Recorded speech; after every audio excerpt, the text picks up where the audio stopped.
So here we are, the climax of the last of our 9 Master Series events, the final between Andrei Pavel and F Henman, the best of 5 sets.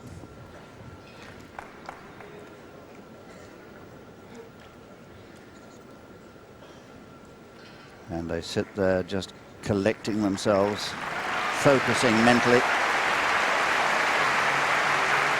Henman made a very fast start yesterday, breaking Andy Roddick in the opening game of the match. Ready. Play. Here we go.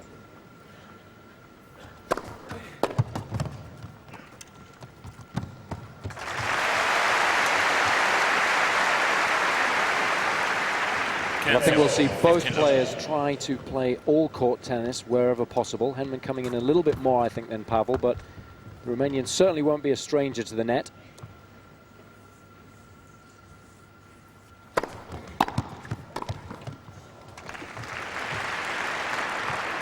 Cancel. 15-all.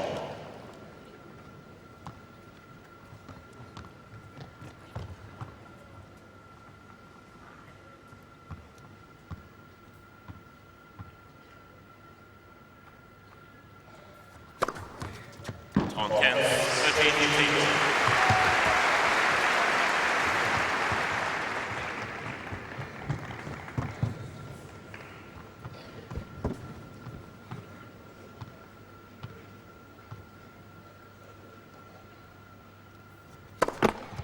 Let's premier service.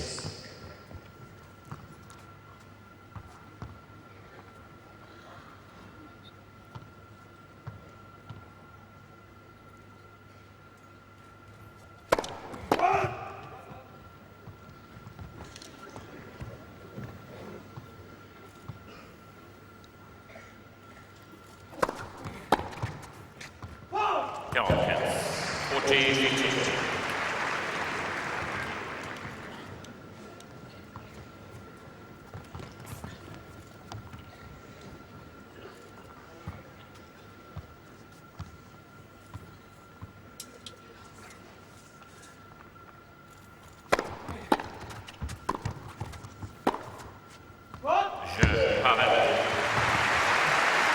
Nice start by Pavel.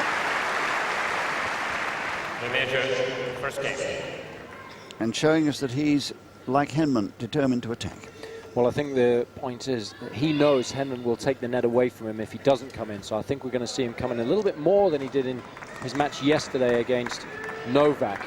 And Henman will have to be aware of that because it'll be a little bit more difficult to, therefore, find an opportunity to come in than it was in against Roddick yesterday for Henman. So interesting tactics early on.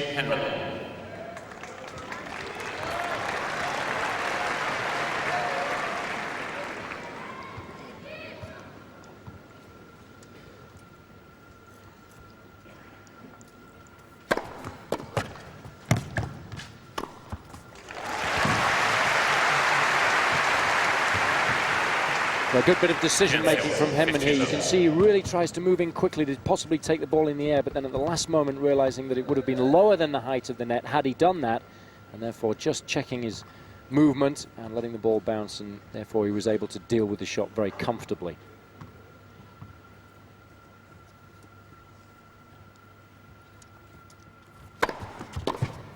On 39.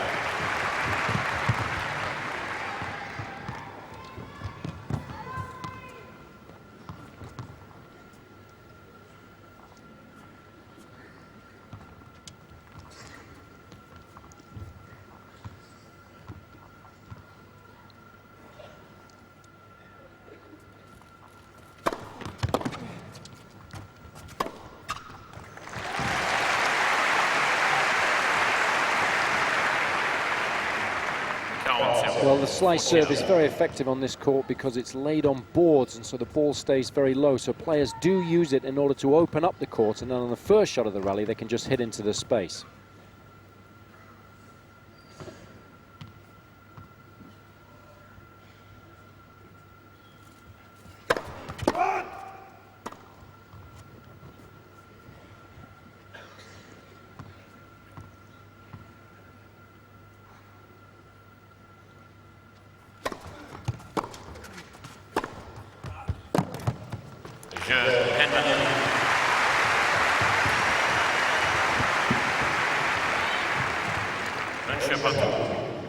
One game. Well, they both thought that the fact that they played so little competitive play compared to a normal full year means that they are fresher, more eager than many of the players who have played a long and hard season. So that is to their advantage.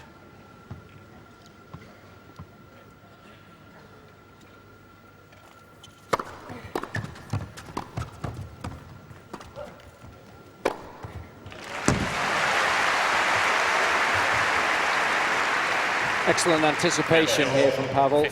Pretty good length on the first volley, but Henman just opening the angle of the racket face, and Pavel was able to read that, so he was already backpedaling before Henman executed the shot.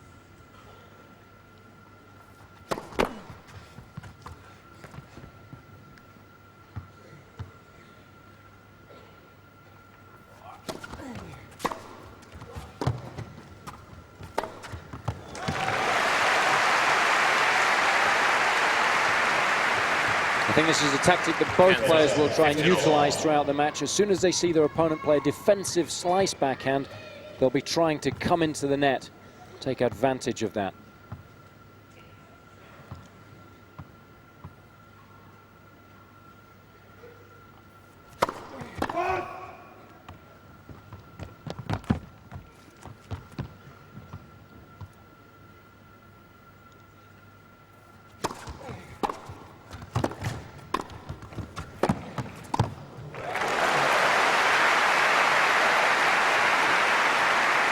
Good tactics from Henman, and this is the problem for Pavel. If he doesn't serve a volley, he knows the Englishman's going to be trying to get into the net, particularly when returning the second serve, as he's done so effectively throughout the week.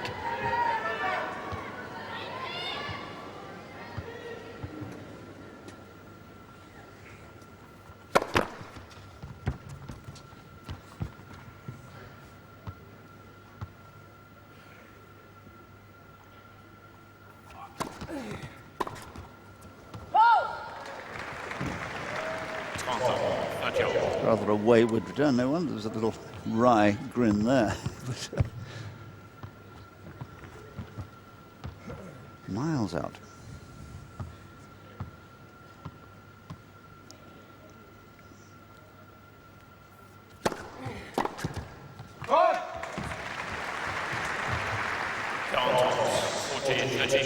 Well, I suspect that Henman's a little bit more keyed up today. It's a very important occasion for him. He's not making quite the same sharp start that he did yesterday.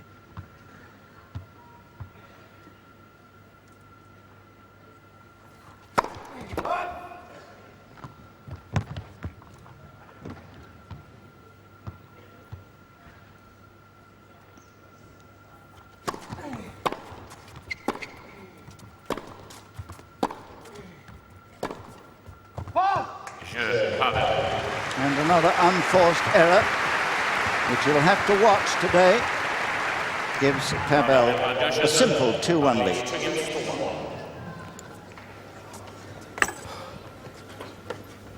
It's been a good start by Pavel, and I think that having won yesterday's semi-final seemed to be such a relief at the end of the match.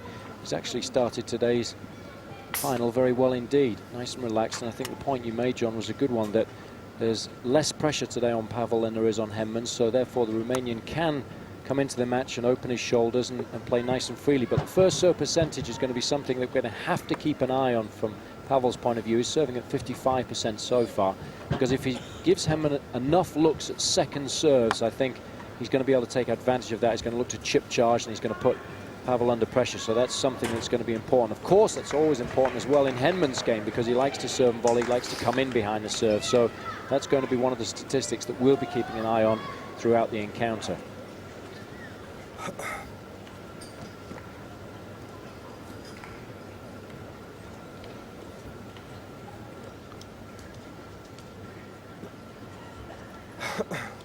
Looking very contained and purposeful today. There's the Masters Series shield. Sitting behind it is Christian Beam, the president of the French Tennis Federation, who will be on court presenting that trophy to the winner.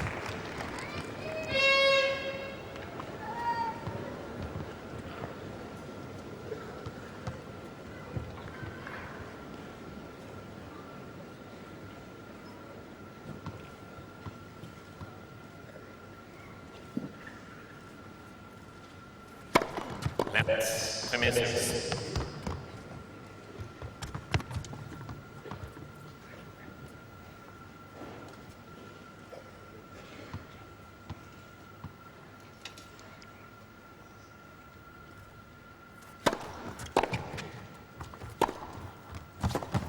Cancel, 15 love. Something else of interest to keep an eye on with Henman's game plan is the fact that he likes to play that forehand inside out to the backhand, but Pavel has a better backhand than a forehand, whereas yesterday against Roddick that tactic worked exceptionally well because that's Roddick's weaker side. Interesting to see whether Henman fine-tunes his game plan this afternoon or sticks with his own strengths. Net, premier service.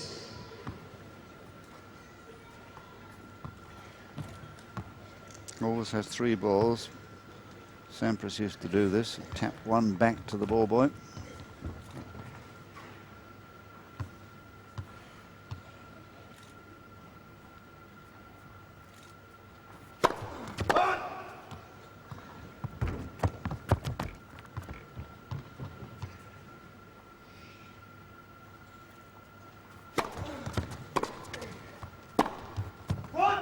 Cancel, 15 all.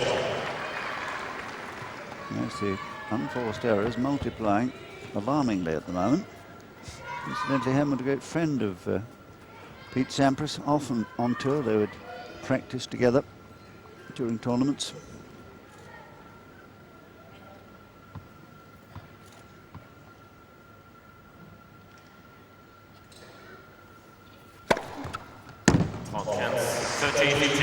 Must have just clipped the edge. Pavel wondering whether it was a fault. In fact, 198, right on the line according to TMI.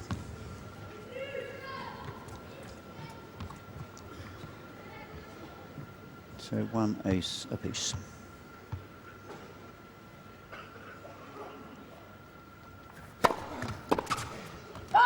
Count 14-15. Neither of these players possess the biggest serve in the world, so variation is important. Going to have to try and mix in the direction of the serve, keep the opponent guessing, and also the type of serve, slice, flat, top spin, keep the opponent guessing. Je Henman.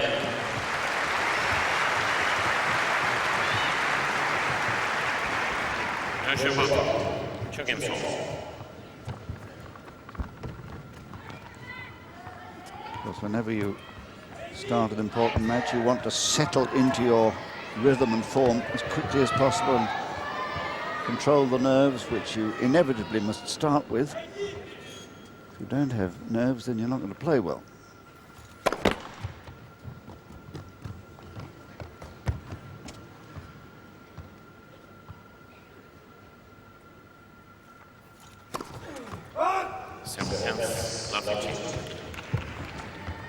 Lost control of that one.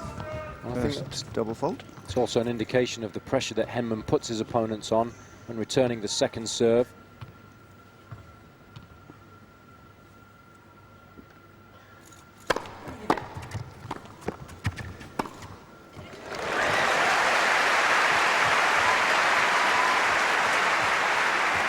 And this is a combination we've seen. It's been successful all week for Henman, returning, blocking the return down to the feet of the incoming serve and volleyer, and then good footwork up the court and a lot of time to be able to pick the spot.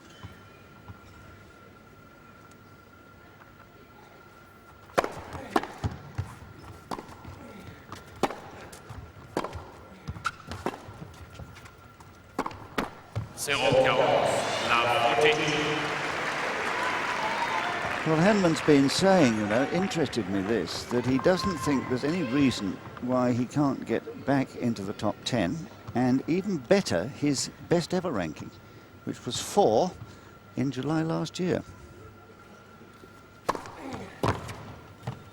And he's certainly playing well enough here this week to suggest he might be right. So the first break and 3-2. I don't think there's ever been a question in the minds of the people that have watched Henman play about the talent that he possesses. It's the consistency that He's always plagued him. This week, to be able to have beaten the quality of play that he has back-to-back has been the impressive feature. Grosjean, Kierton, Federer, Roddick, very impressive indeed.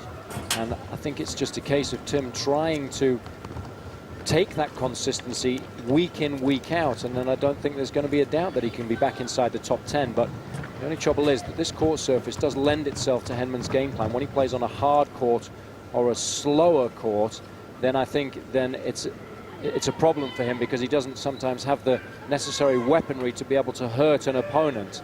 Whereas on this court, when he comes into the net and he uses his slice, the ball stays low, the volleys are very effective. It's difficult for an opponent to be able to pass him when he comes into the net, so therefore it's slightly easier for him to play a successful game plan on this court.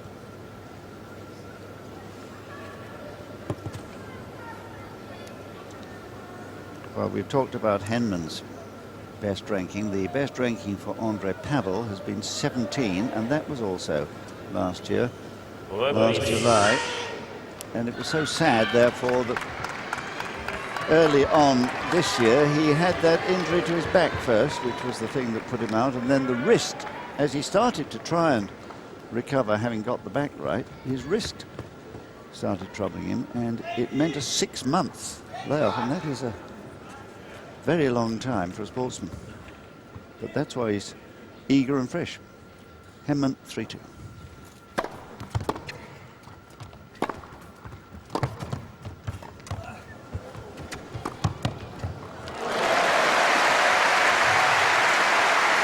An excellent movement there from the Romanian, and anticipation was good too. Once he dropped that ball short, he was already moving forward, thinking that Henman would try and get him with a little drop volley. He was absolutely right, therefore he had plenty of time when he got there just to flick the wrist in order to get the necessary topspin to execute this shot.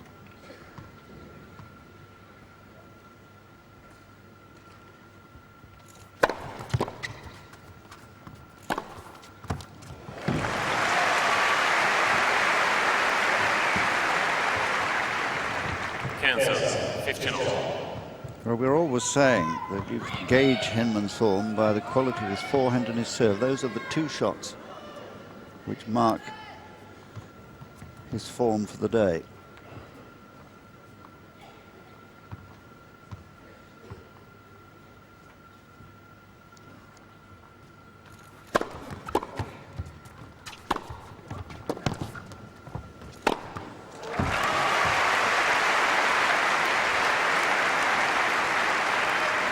Well, this is the beauty of somebody who varies the serve and volley tactics, because if your opponent thinks you are going to serve and volley, he'll drop the ball short on the return, and if you haven't done so, then you can move forward and take advantage of that, as Henman was able to do on that occasion.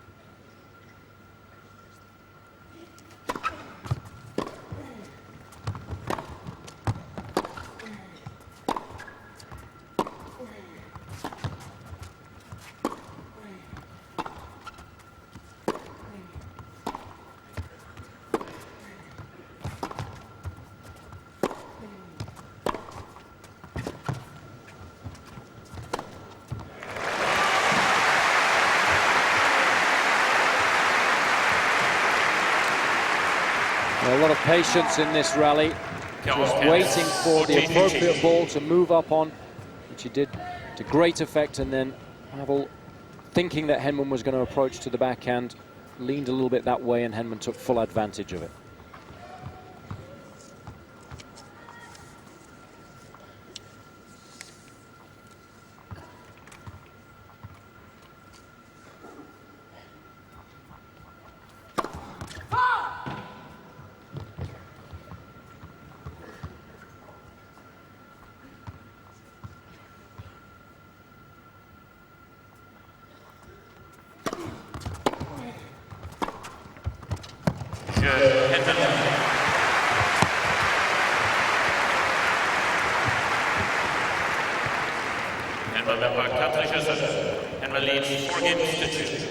Well, signs that the forehand is going pretty well now. He started a little tight, a little nervously, understandably,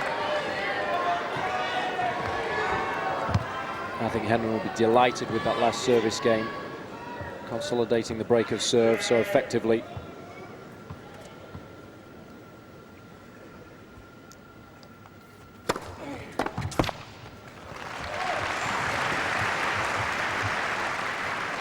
Cancel. 15 love.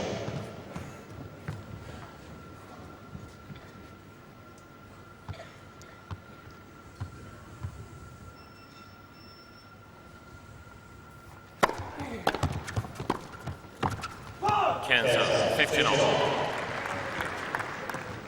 In Paris last year at the French Championships, his wife was about to produce their second babe, and he was halfway through his match against Karecha, left, flew home, and returned the next day after the successful arrival of young Marius to complete his match against Karecha.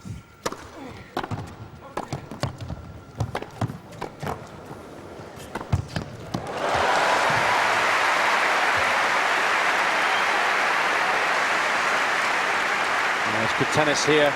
Pavel not doing enough with the initial volley, allowing Henman back into the rally, and then once the Englishman had the upper hand, he wasn't about to surrender his advantage. Started very well indeed. Look at the winners' unforced errors profile for Henman, 12-3 compared to Pavel's 4-3.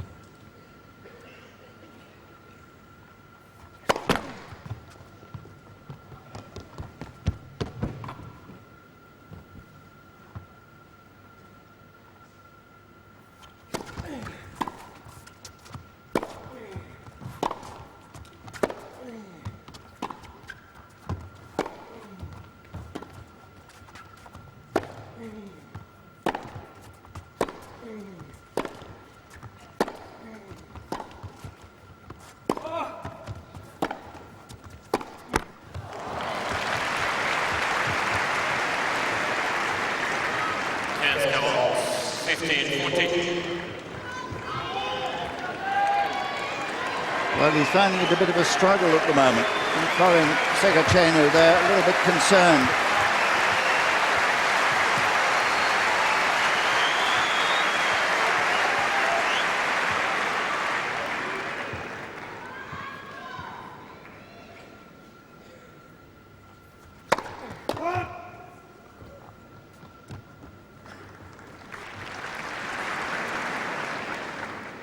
Applause for the ball boy catching the ball.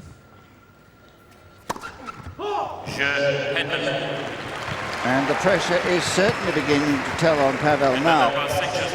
Johan de Beery's trainer, Henman's trainer, will be pretty pleased with his progress. 2 breaks, 5-2. Well, it's been a fantastic start for Henman, always struggling to get the balance right between winners and unforced errors, but he's serving particularly well, and that's the key today. 71% of first serves in. Anything above 60% he'll be happy with, but look how effective the serves are. That's the key.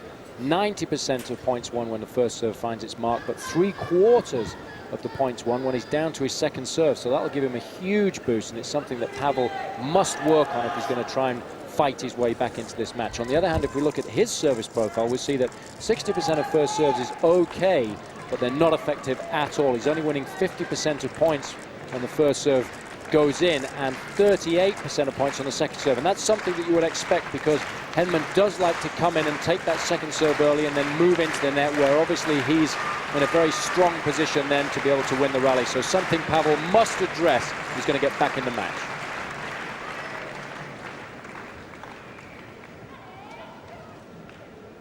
Well, he was a bit weary yesterday, was Pavel.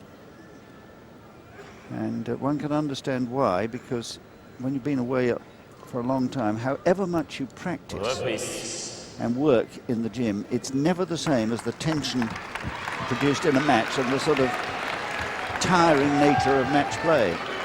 And he reached the semi-final, remember, in Metz. So he's had first change of balls. He's had quite a lot of tennis again this week.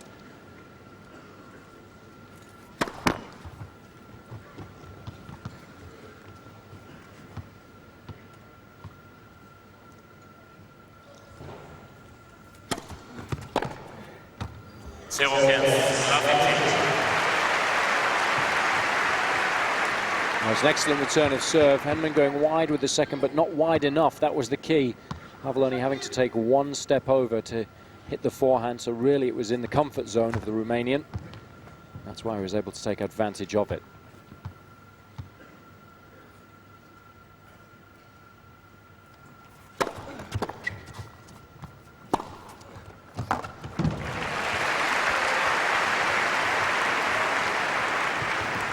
The return of serve, not good enough, but the direction of the delivery was the key, into the body of Pavel, forcing him to play a defensive return of serve. So excellent shot selection from Henman on the serve.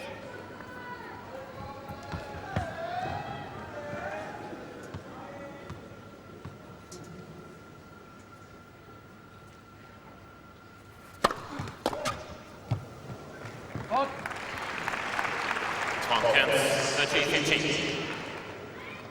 185 kph that one, that's 115 miles an hour.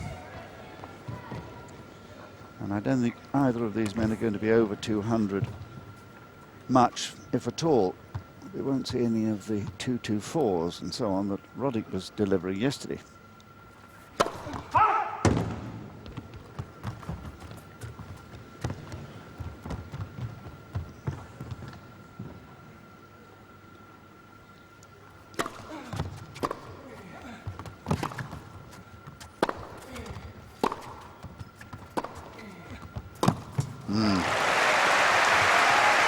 His favourite shot.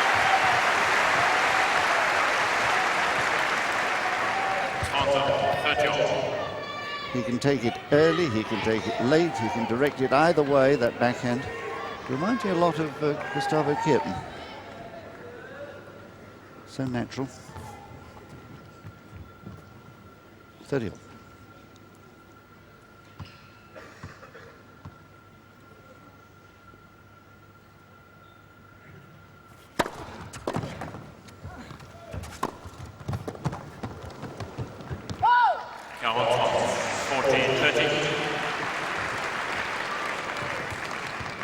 So a nice combination there of good first serve and attacking forehand to produce the first set point.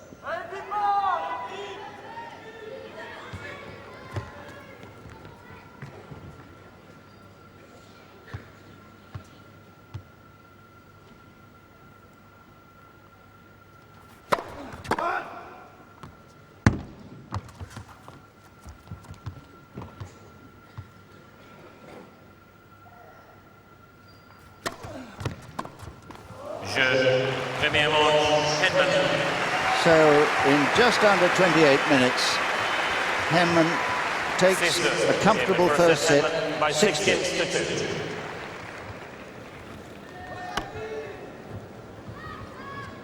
Well, dream start really for Henman, and it's not only the result that he'll be delighted with, it's the performance in that opening 8 games, serving particularly well, which is obviously key to his game plan, but he's been very solid from the back of the court as well.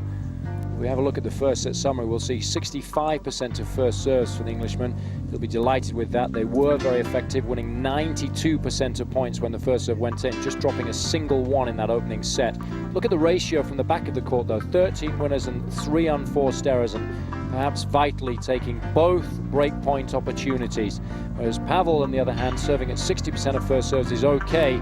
Pretty solid from the back of the court, 5 winners and 6 unforced errors, but didn't manage to get a single break point on the Henman delivery. So much improvement needed from Pavel, and for Henman it's a case of continuing in the same rich vein of form that he started the match in.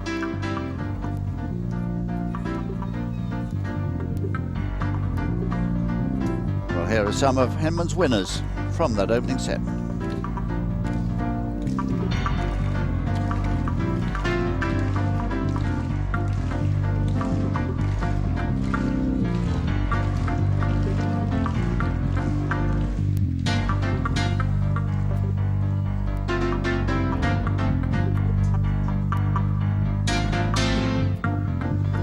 That's how the set ended. A very businesslike set indeed. And after a slightly tense start. He relaxed quickly and found his rhythm and his timing nicely. So I think there's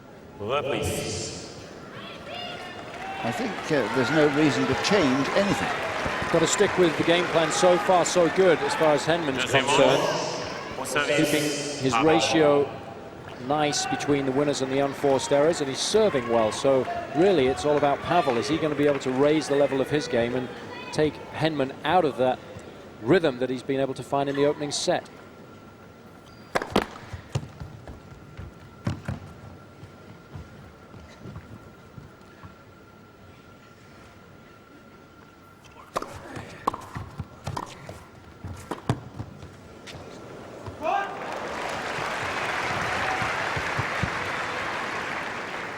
Cancel 15.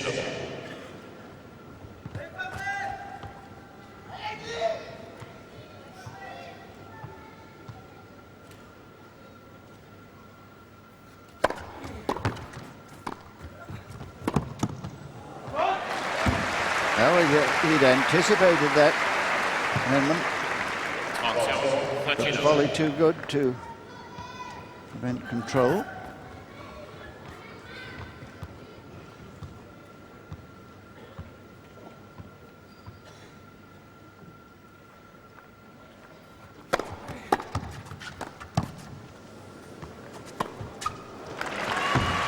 Interesting that Pavel is charging forward so much. Well, he has to really take the net away from Henman, but Henman knows he's going to serve and volley, so therefore he can block the return of serve. And once the ball's lower than the height of the net, it becomes very difficult to control for the incoming serve and volleyer.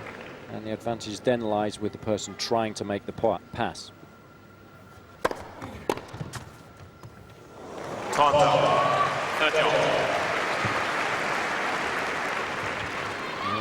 It was a good return of serve, but the serve wasn't really directed anywhere near close enough to the line, and frustration, maybe an error of judgment too from Pavel. So an opportunity early on here for Henman.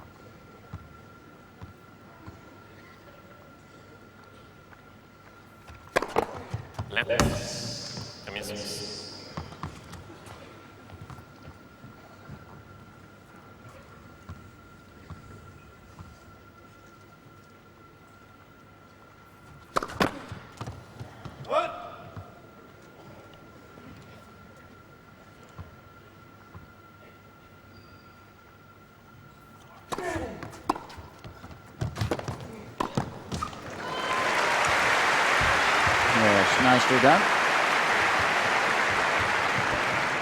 I think this is Henman at his best. Short backswing, taking the ball early, putting pressure on the opposition by coming in on the second serve and then executing the volleys as you would expect with perfect technique. Hasn't failed yet on a break point. But he has now. Well saved. Sensible tennis from Pavel, only serving at 159 kilometers an hour to make sure he got his first serve in. Henman not able to take advantage of that slightly slower serve, and good execution on the volley.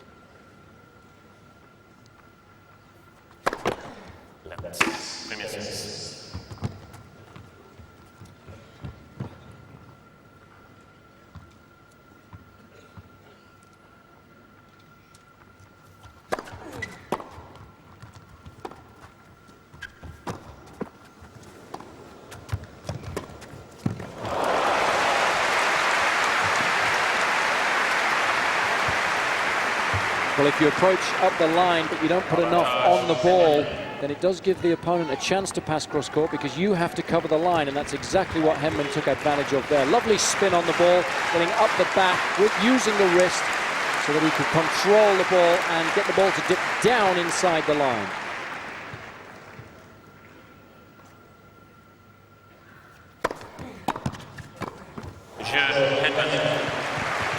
Well, poor Pavel First game, second set. persevering with his volleying approach, but failing. The return's too good. Well, let's take a look at the rally hit points of the players. You can see from Pavel's point of view, he's spending most of the time on or around the baseline. But if we flip that around, we'll see that Henman is spending a lot of his time well inside the court, looking to take advantage of anything short and trying to get to the net as much as possible. And that's why he's having so much success in the match so far, because he's been able to execute his game plan to perfection, whereas Pavel has been unable to play his well enough to get any result whatsoever.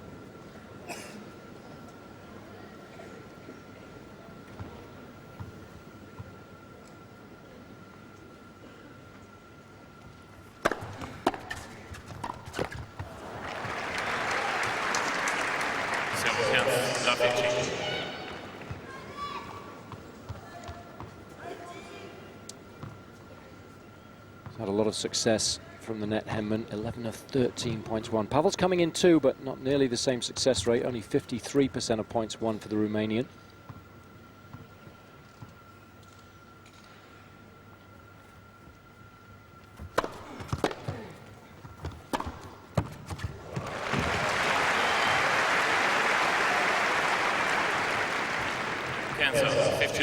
Nice mix-up here from Henman, choosing not to serve and volley, but then taking advantage of the short ball with the forehand, which is in good nick at the moment, keeping the unforced error count nice and low. And he's hit 12 winners off that wing, as opposed to just 2 from Pavel.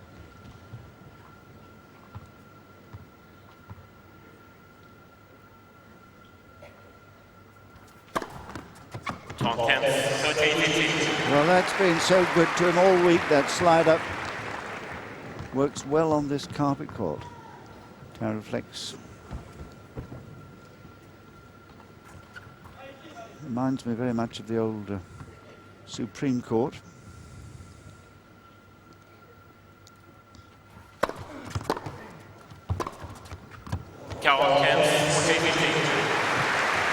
And the touch is certainly with him now. There might have been a slight element of luck with this shot from Henman, because he was hitting it quite late, and it is very difficult on the back foot to be able to execute such an incredible shot, but we'll give him the benefit of the doubt, seeing as he's playing so well.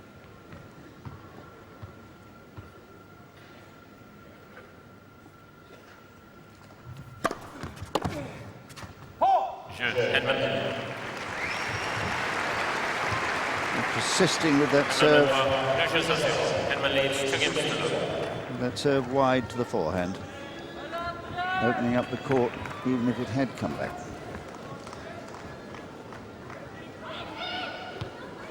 So it's a matter now of keeping concentration. Over the years, one has been frustrated watching Henman's erratic progress in tournaments. After a good match, he'd play a poor one.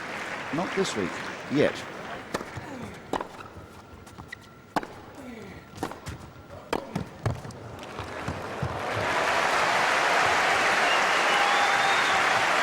Well, it's such a nice fellow, this.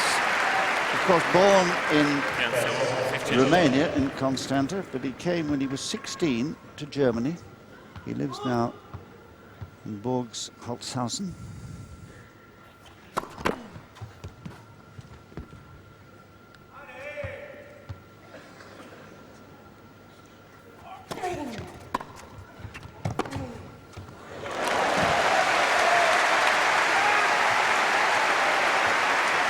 Henman's got to be careful if he's going to come in on the Pavel backhand. It's such a beautiful shot. He was able to set up early for this and make contact with the ball out in front.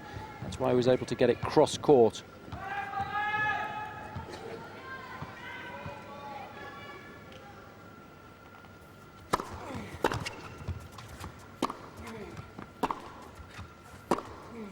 There it is again.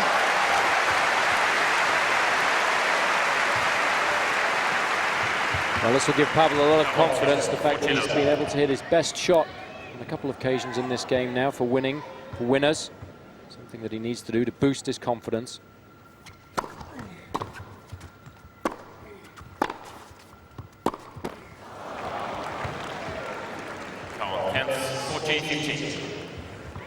Talking about his move to Germany when he was 16, soon afterwards he won the European 16s tournament championship. He beat Enquist in the final.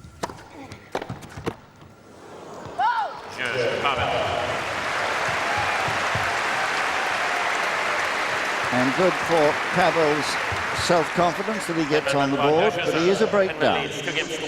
Henman 2-1.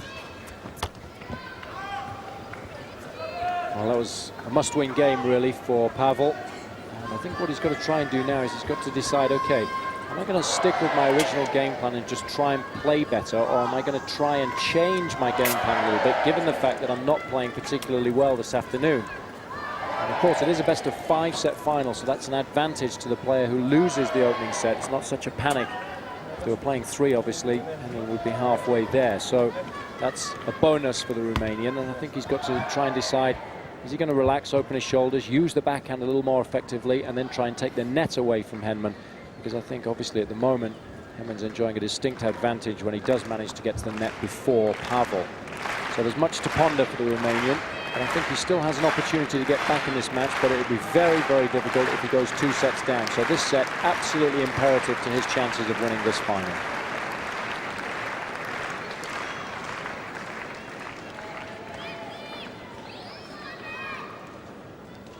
Well, there is the shield on the left of your picture there, under the Pavel name, indicating that he is already a winner of one of the Master Series events, and that was in Canada, Montreal in 2001. This is the best he's done since to reach this final. He was a semi-finalist on clay in Hamburg in 2000, and he's been 3 times in the quarterfinals. In Stuttgart twice, and in Miami.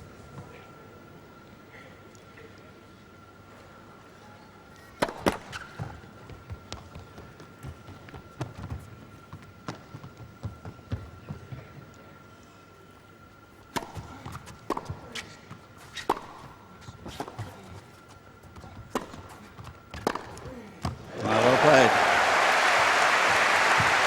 Well, perhaps he's run out the tiredness from his legs that he must be feeling after 2 3-set matches. And now he's just started to open his shoulders a little bit, finding himself a set and a breakdown, feeling maybe he's got nothing to lose. And of course, that always helps you play a little freer.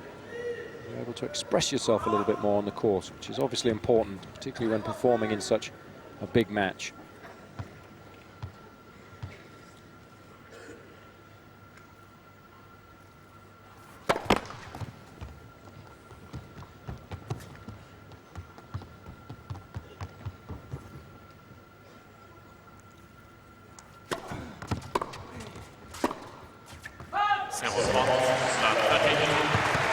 Well, the door is opening here for Pavel. Quicker return than Henman wanted. Rushed his forehand a little.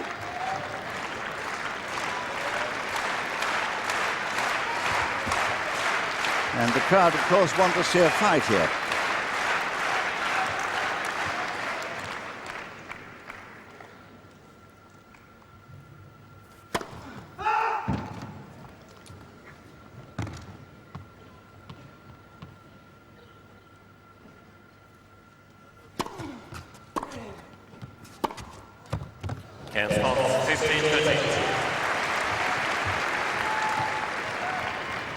Well, this was nice execution from Henman. Needs to go close to the line because Pavel was moving over there. 127 kilometers an hour is the speed that Henman was able to generate on that forehand.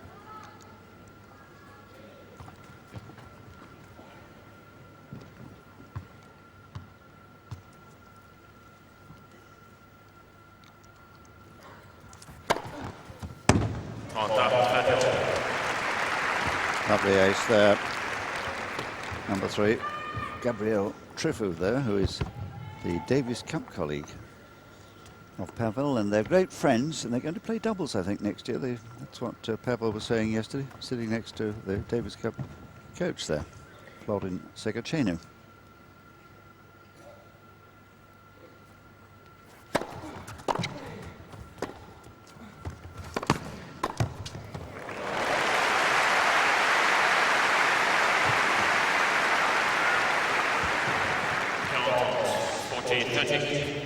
And Henman slamming the door shut on Pavel.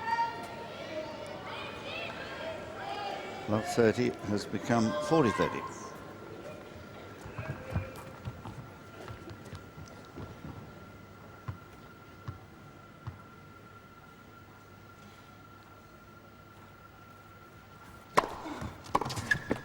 Henman.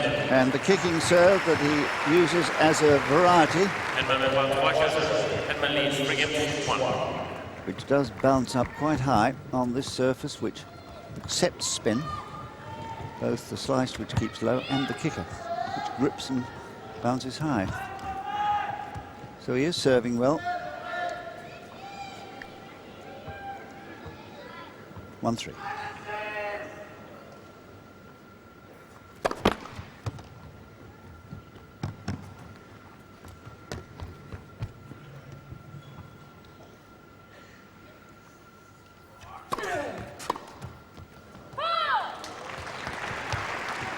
Cancel 15.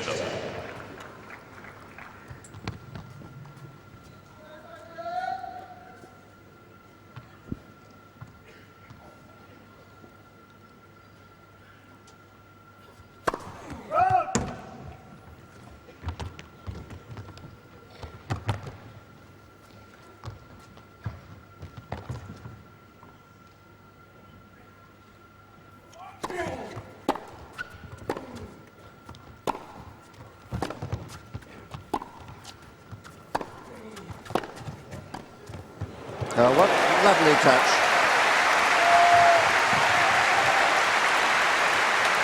Fantastic control of the racket face under pressure. Just look how open it is when he plays that shot. And that's so that he can get the necessary slice on the ball, so that when the ball hits the court surface, it checks and stays nice and low and out of Henman's reach.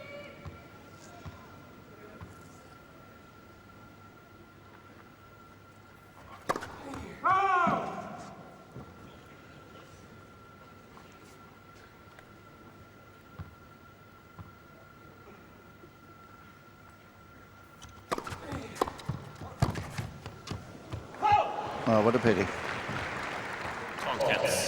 I thought he controlled that in time, but not quite.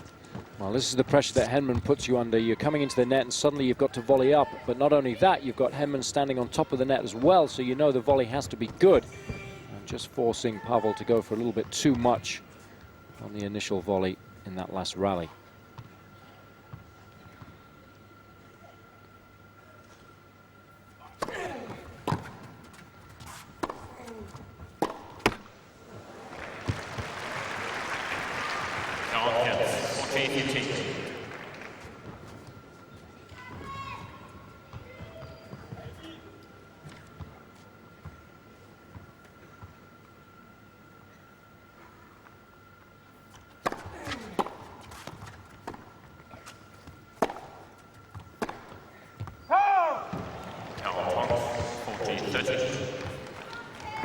There's a bit of side spin on that as well as top spin, just drifting it wide of the line.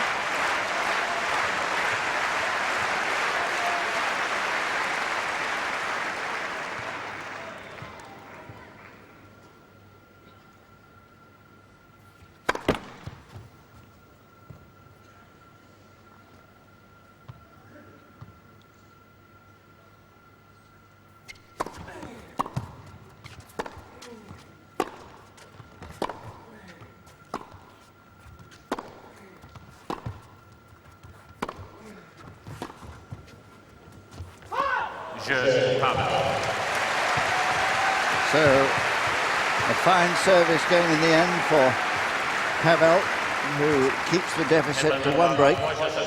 Henman 3-2.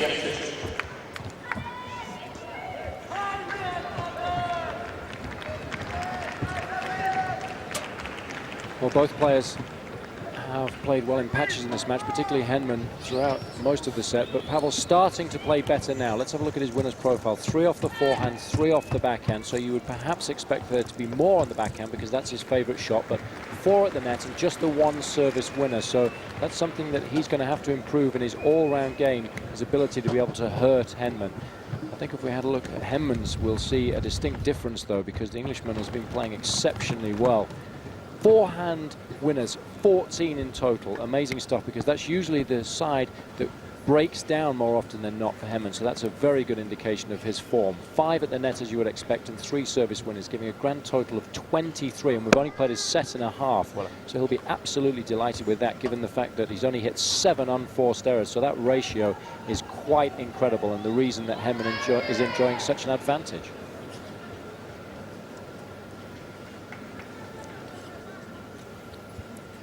Henman, of course, trying to be the second British winner of this title. Greg Ruzetsky in 1998 beat Pete Sampras, no less, in the final that year, and lost, in fact, only 1 set, Ruzetsky, in the whole tournament, and that was to Evgeny Kafelnikov in the semi-final.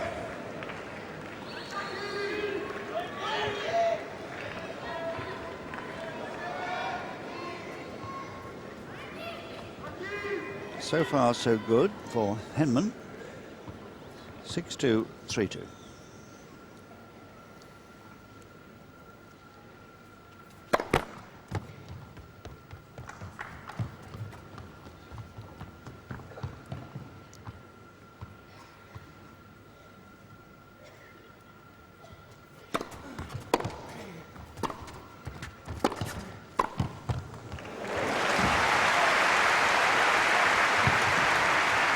It was a good attempt by Pavel to try and get back behind Henman as he moved towards the centre of the court, but he was able to check his movement just in time, and excellent control of the racket face there, just using the wrist in order to get that ball cross court.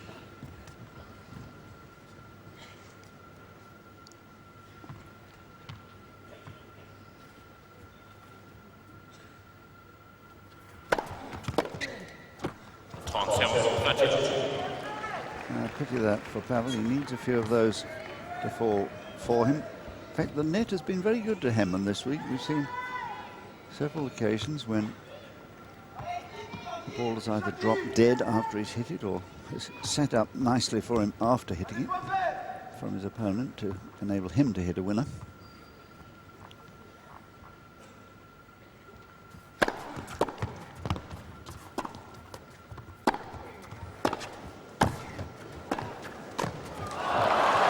Nice early ball, forcing the error. It was a shame from Pavel's point of view that once he came into the net with this forehand volley, he didn't go down the line, because Henman stood his ground, and therefore he was able to, in a good position, to force Pavel into error on the volley.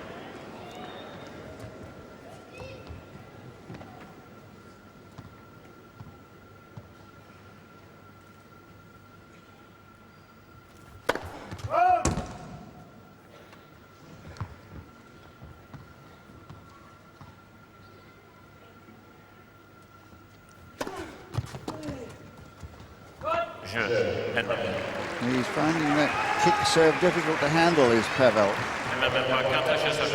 Henman leads 4 games to 2.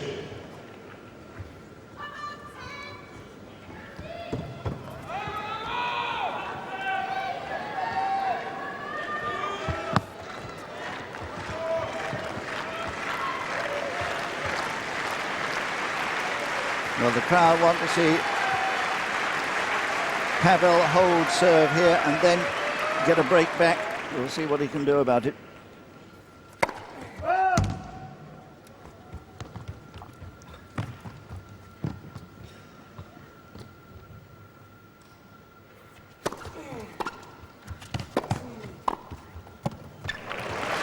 His hands are very soft and supple today. He's really got the bit between his teeth now. He's taking that ball so early. Pavel's got so little time to recover after the serve before he's being asked to play a defensive shot, or a very low-risk pass.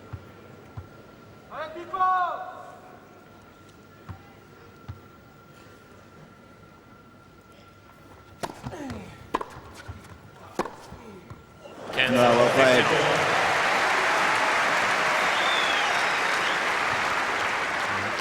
Very difficult when you have to play shots of this caliber to win a point on your own serve.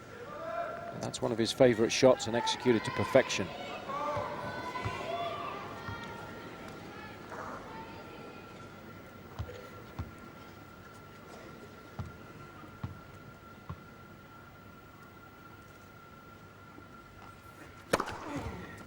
On the line.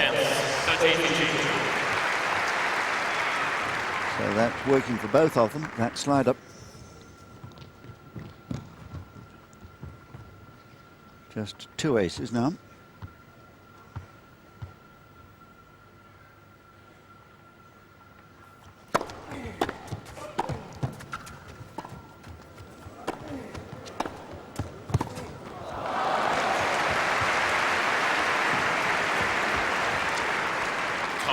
Pavel getting frustrated, and there's nothing worse for a player than feeling that they can't put the ball away and their opponent is just controlling the point throughout.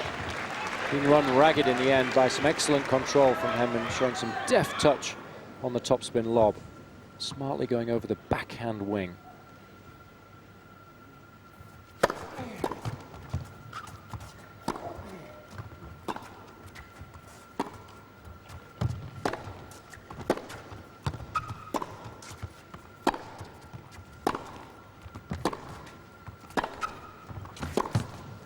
Well done.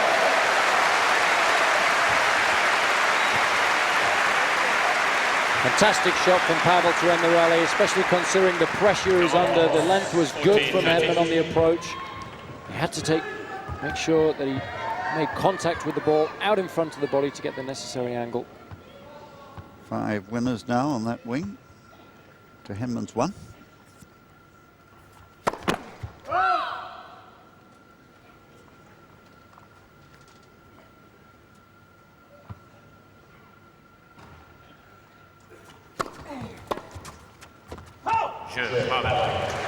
Well played, Pavel.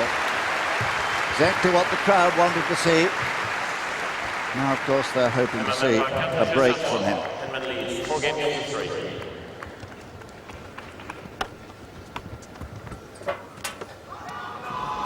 Well, it's been important from both players to execute their game plan well, and if we have a look at the return hit points starting with Henman, we'll see that both players are doing something slightly differently. Henman trying to take all the second serve returns of serve, as you would expect, well inside the baseline, and you can see Pavel's trying to vary the serve a little bit to take Henman out of his comfort zone. Good accuracy on the left-hand side of your screen with the kick serve out wide to the Henman backhand.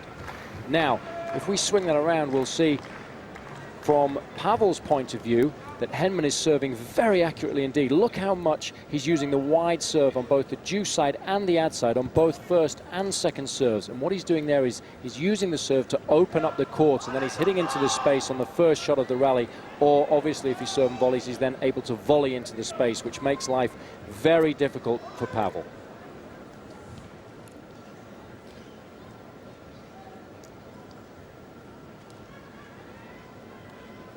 Well, it seems to me he's warming to the task, is Pavel. He's getting better. I think when you've had a couple of long matches, which he has in these previous 2 rounds, I think it takes a while to run that out of you. And I think he'll be fit enough. He certainly put in the training in that period when he was away.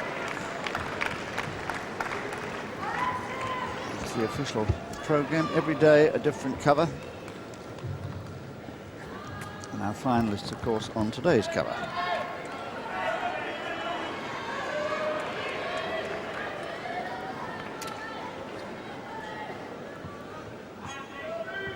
Still with his break, he's 4-3.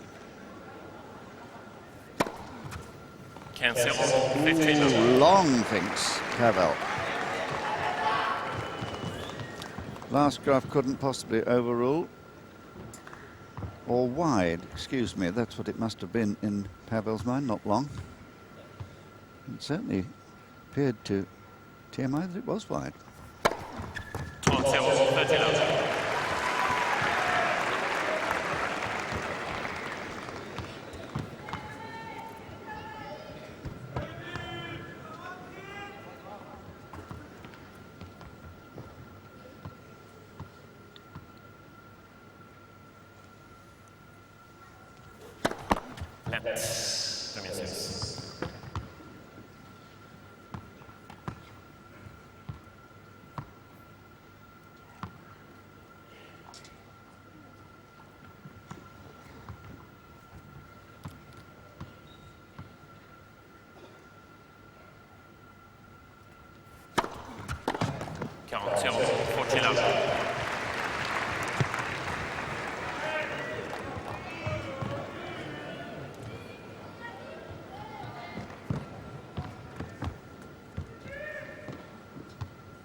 14-15. So we've been in play for just over the hour.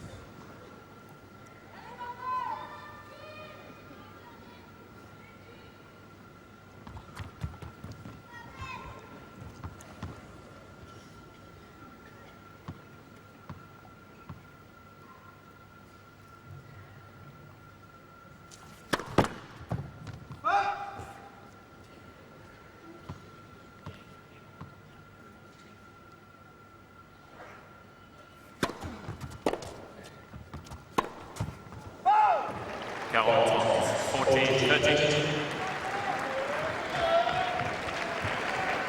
Well, a slight wobble here. A couple of errors.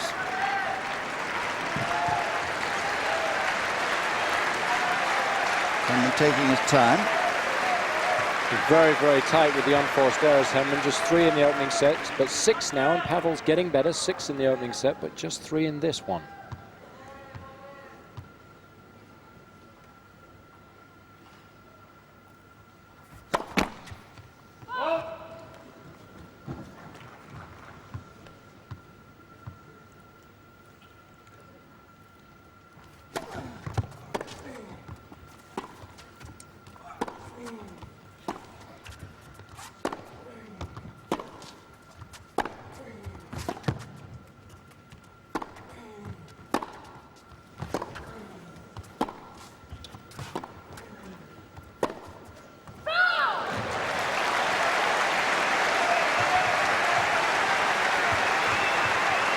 A little bit of tension creeping in here. And the crowd sense that this is where Andrei Pavel's going to make his move. He's got Henman missing.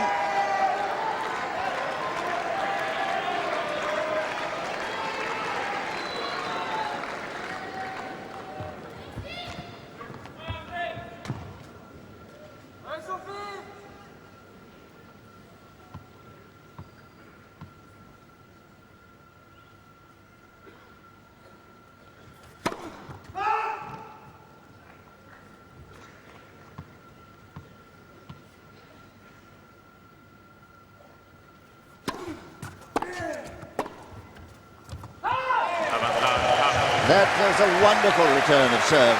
Took his chance and went for it, forced the error.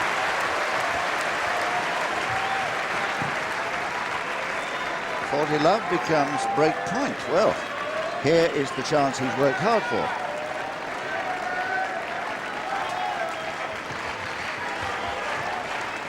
Well, Henman had a couple of these wobbly moments against Federer and again against Roddick, but he came out of them. We'll see if he does here.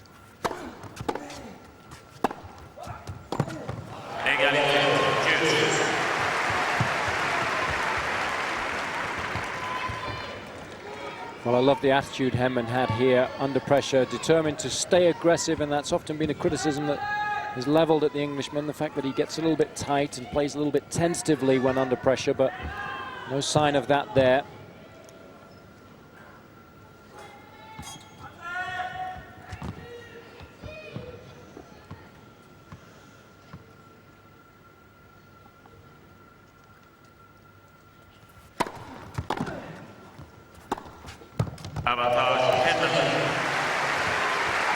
Getting down to basics again. First ball in. The pattern of play that we've seen him use over and over again in the match, the slice serve out wide in order to open up the court, and then the first shot of the rally into the space and a movement into the net just in case.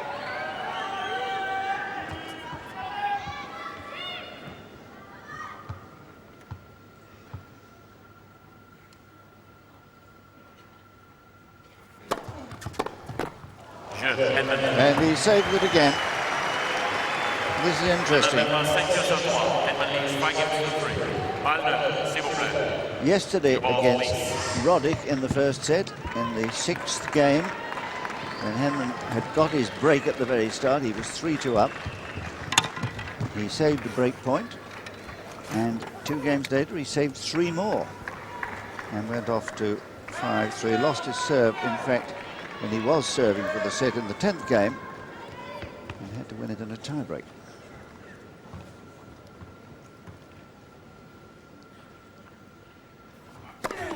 Let. Premier service.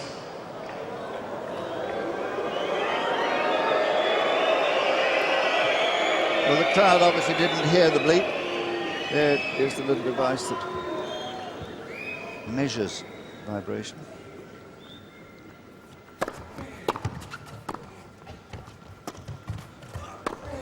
Well played.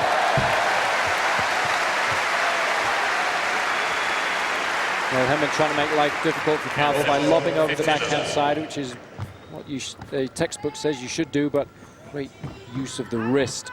Excellent strength in the forearm to be able to execute that backhand smash so superbly.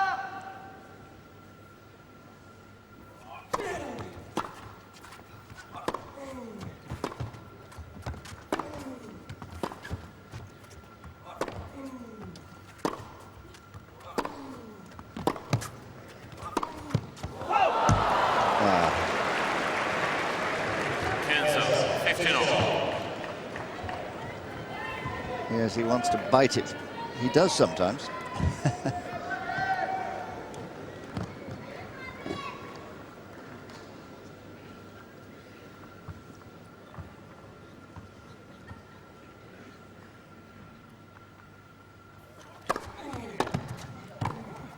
Well played.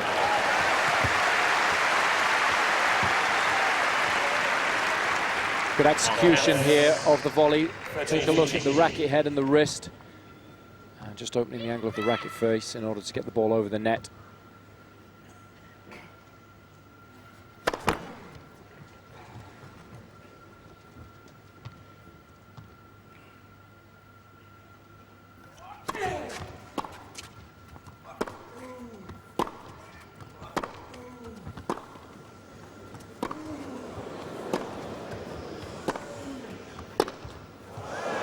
Well, that is definitely out. A lot of the crowd thought that the previous ball Henman hit the baseline had missed him. They don't waste much time giving the umpire or the linesman the bird here, do they? Like to get involved, make their opinions known.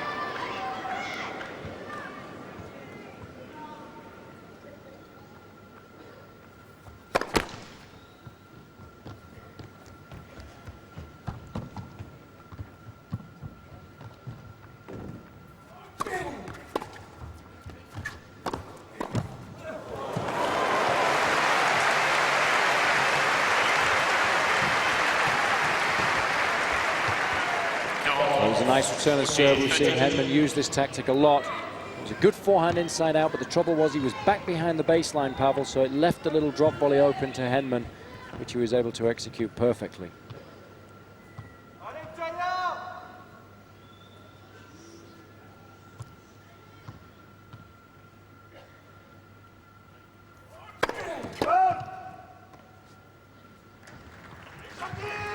S'il vous plaît.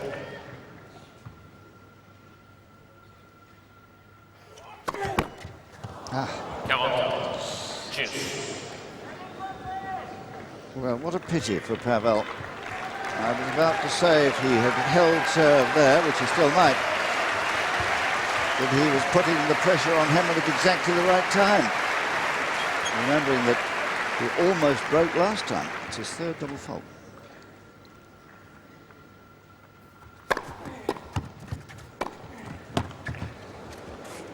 Well played.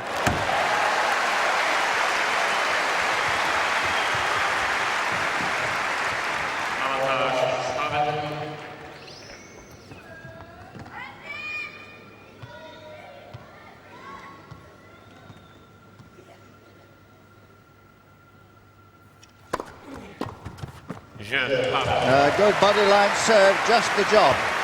Well, now he has put the pressure back on Henman, who will be very mindful of the fact that just now he faced his first break point.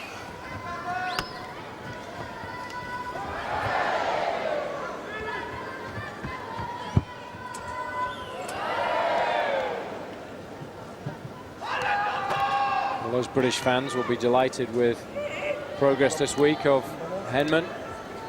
And they've been here all week to support the British #1. And I'm sure that's something that Henman's appreciated, even when the majority of the fans were cheering for Grosjean. had his hardcore supporters here. There's the president of the French Tennis Federation on the left of your picture, Christian Beam. And there's Sylvain Wiltord, the France international, of course, who plays for Arsenal these days. He's been recognised by the crowd on the giant screen, just giving them a wave.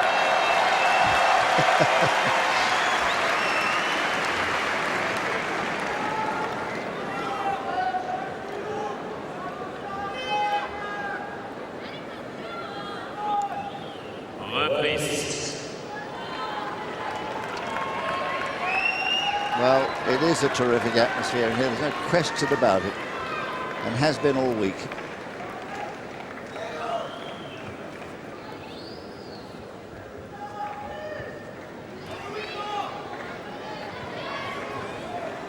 Now here he is. He was break point down last time, now serving for the set.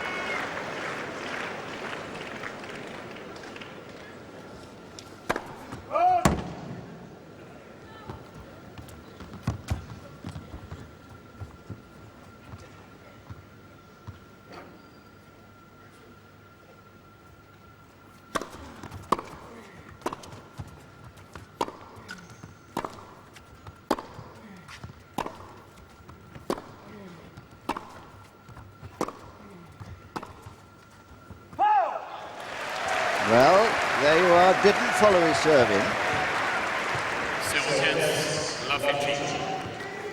Whether that's a sign of just a little bit of tension, I don't know. Played an awful game yesterday when he served for the opening set against Roddick and got broken. So a pivotal moment this, I think, in the match.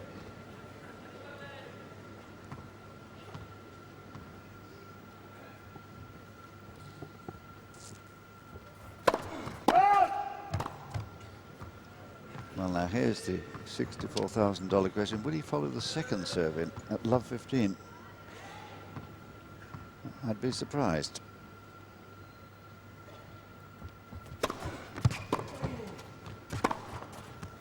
Kansas, 15 over. Oh. Well, he's flirting with danger here, but in the end, good enough off forehand, which clips the line.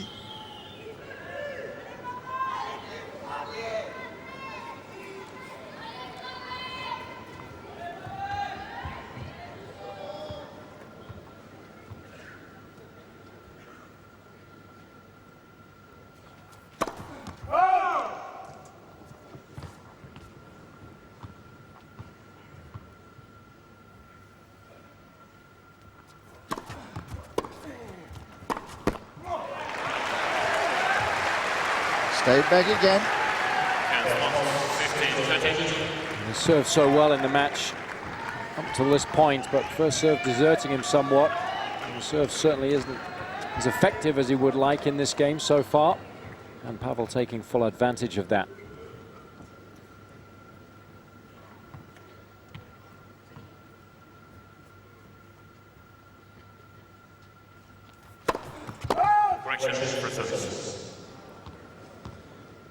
Well, it was a pity for both of them, that. Good overrule, mind you, but it was a sort of return that Pavel wanted.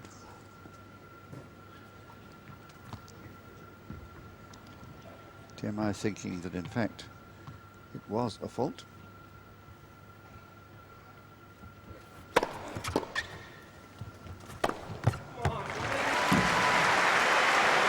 Well, now he thinks he's suffered twice.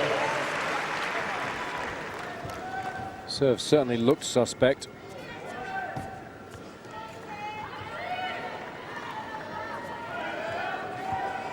So a pity there for Pavel, really. And Henman very lucky.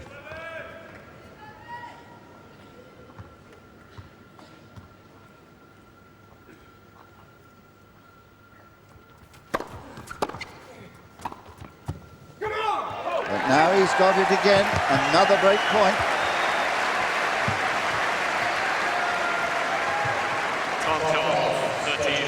And there's certainly indecision in Henman's mind, no question about it.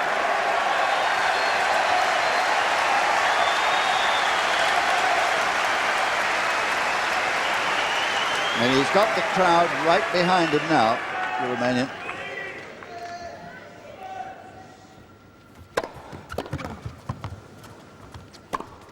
And there it is. He's back. And all the signs were there, weren't there? It was a good game to win by Pavel. He put the fact that he thought he got a couple of bad line calls out of his mind. But for Henman, really, it was a very disappointing game. Very negative, didn't serve and volley. Wasn't able to play as aggressively as he had done up to that point. And Pavel right back in the match now.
Well, it's an altogether different Pavel now. He's run the stiffness out of his legs. He's much more relaxed and confident, finding his shots against a now tightening Henman.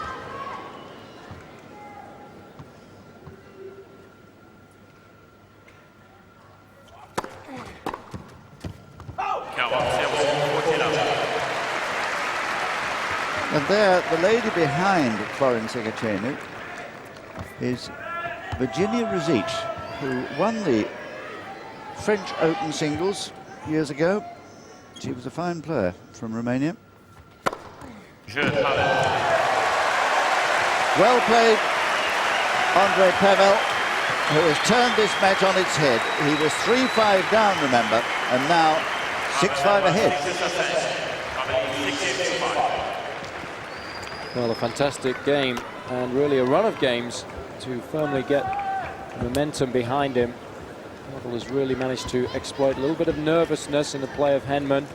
And that's exactly what players tend to do if they find themselves down and out in a match when you're set in a break. And then you're able to open your shoulders, play a little bit more aggressively. Then if those shots go in, you start to feel a little bit more confident, which is exactly what happened with Pavel. And therefore, when he had his opportunity to break Henman, he was ready to accept it very gratefully. And now he's really in the driving seat in this second set. And in a best of 5-set match, you wind up at set all. Doesn't matter how you've played in those 2 sets. You've just got as good a chance of winning the match as your opponent. So hugely important next 10 minutes, which could determine the outcome of this final.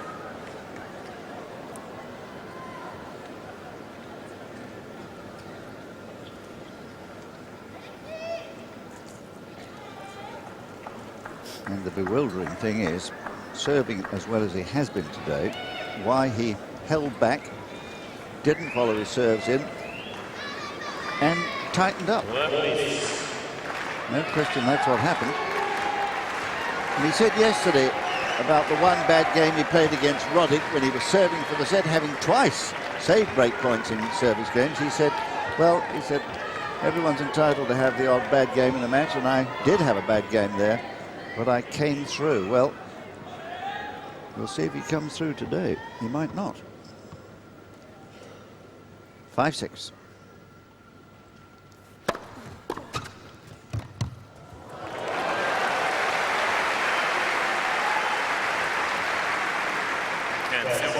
Nice feeling. This is exactly what Henman should have done, possibly when serving for the set, serving and volleying. Being aggressive, opening the angle of the racket face and playing those delicate touch shots, at which he's such an excellent exponent.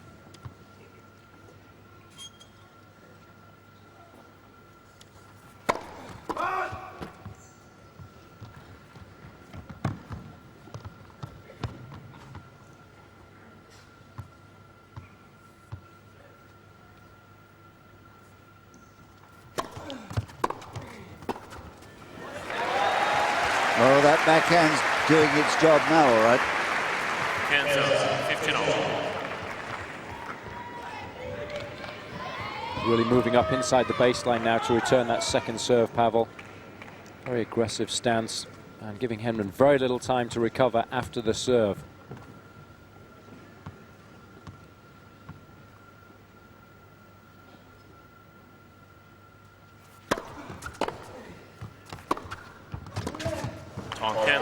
Well, he's back to the aggressive mood again. What he needed a service game earlier.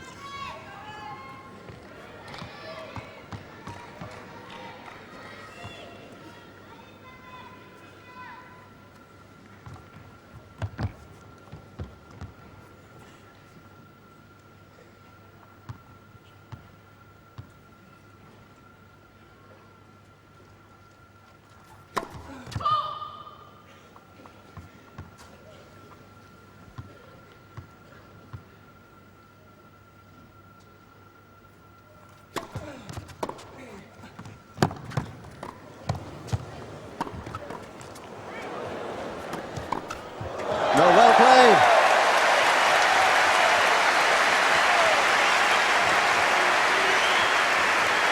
Well, great hands from Pavel on this point. It was an excellent return of serve. Henman doing exceptionally well to get the ball down to Pavel's feet. But if you go at somebody, you have to hit the ball hard so that you don't give them enough time to react and be able to get racket on ball. And Henman not doing enough with the forehand. Pavel's hands serving him well. Well, this is an absolutely key point in the match.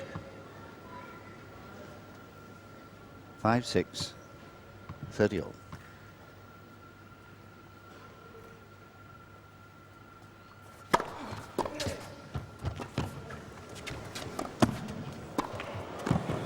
Oh, he was lucky to get away with that. 14-13. And he knows it. I was very surprised that Pavel, once he managed to anticipate that little drop shot, went back to Henman's backhand, which is his strongest side, and it also exposed the right-hand side of the court. Had he gone down the line, would have been in a much better position to be able to win the point. Exactly. He knows. He knows it was a tactical error, all right.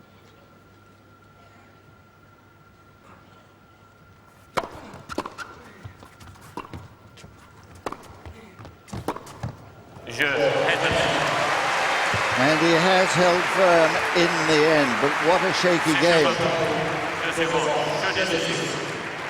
6 games on, second set time. Well, almost a repeat of what happened yesterday against Roddick, really. That opening set, he was cruising nicely after an early break in the first game, just as in this set he broke in the first game until he teetered on the brink. But he came through yesterday in the tie-break, one of those 9 that he's won this year. 6-4, Pavel.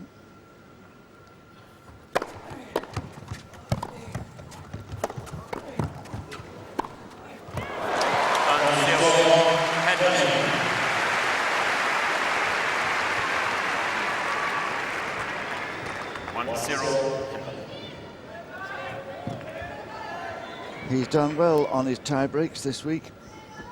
There's Henman. 3 of them he's played, 3 of them he's won. Pavel won one against Kuchera, he won another against Mantia, and that's all he's played. The balls are the wrong end. The ball kids sometimes do get confused in a tie-break.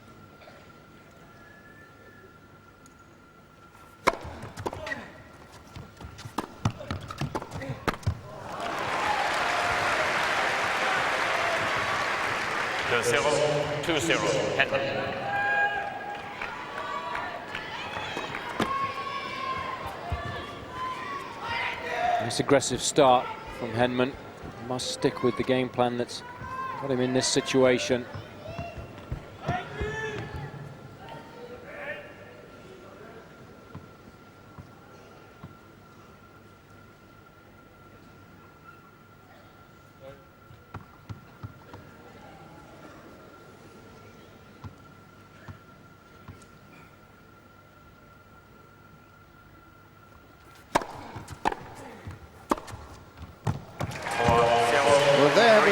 total commitment at last. It's a pattern of play that Henman does enjoy. Slice serve out wide. We've seen that it is very effective. It opens up the court, and taking that forehand very early, giving Pavel very little time to recover to the middle of his side of the net. 18 forehand winners now for Henman. Fantastic stat from his point of view.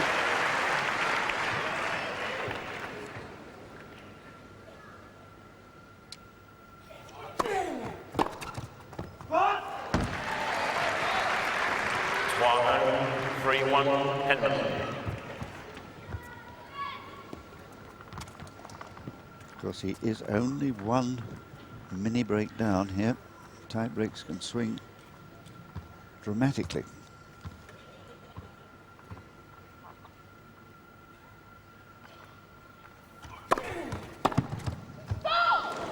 One, 3-2, Henman.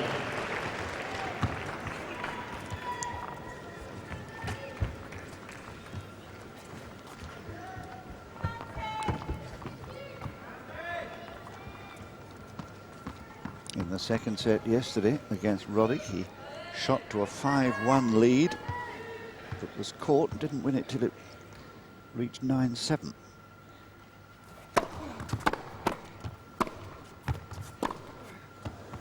Cap 4-2, Henman. No, he's got to make Henman win the points, not give them away. Simple error. Sänkball. And hope that Henman is going to tighten up again. Well, that's the key, and he's got to try and get a look at and take advantage of any returns of the Henman second serve, particularly on the backhand side, which has been the shot that Pavel's used to the best effect so far in the match. S'il vous plaît, balle, s'il vous plaît, s'il vous plaît, s'il vous plaît.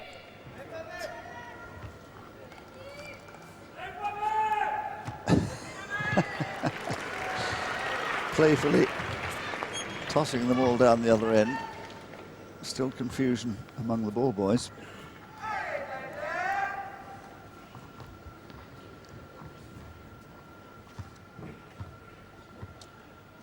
Four-two.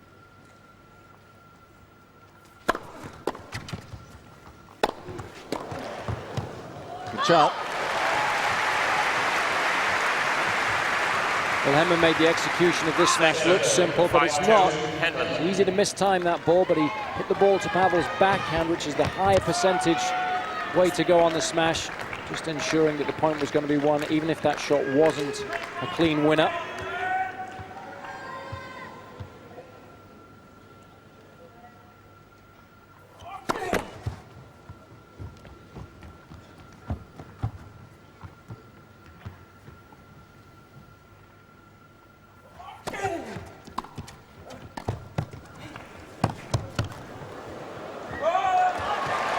Nice touch there. Pavel controlling a difficult volley well. 5-3, Henman. Both of these players have really soft hands around the net, and it's valuable on a court surface like this where the ball bounces very low. Those shots are very effective.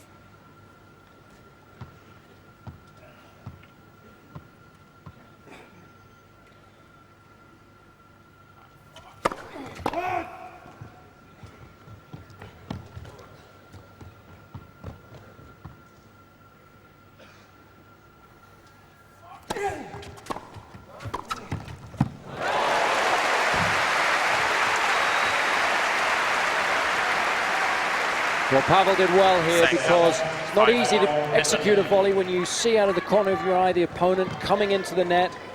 But he was able to do just that and get himself back within 1 point of Henman. S'il vous plaît, s'il vous plaît.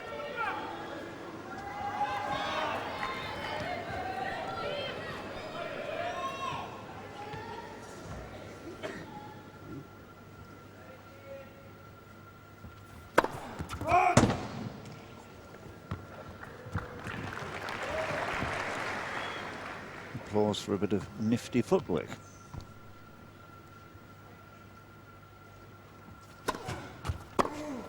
Oh, what a pity. 6-4, Henman.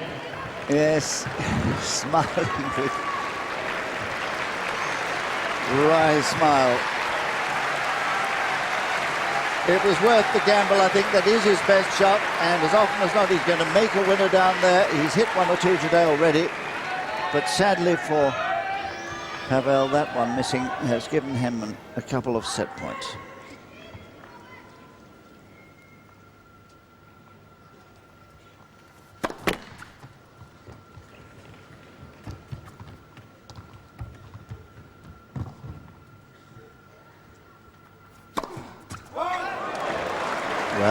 Well, what does that tell you? 6-6, 6-5, Henman. It is his Achilles heel sometimes, the serve. The second serve in tight tie breaks, one's seen it so often. And that's the first double fault today. He served 13 before that this week. No doubt about the fact that he's feeling very tight right now. He knows what an advantage a two-set to love lead would be.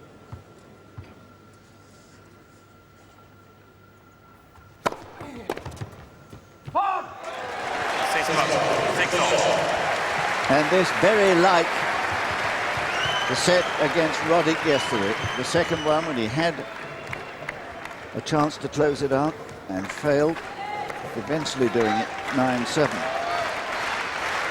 Imperative now for Pavel to try and get a first serve in on this next point so that he can dominate the rally.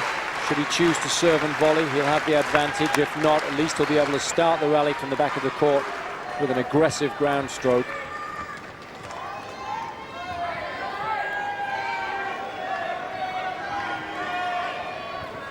Mousy.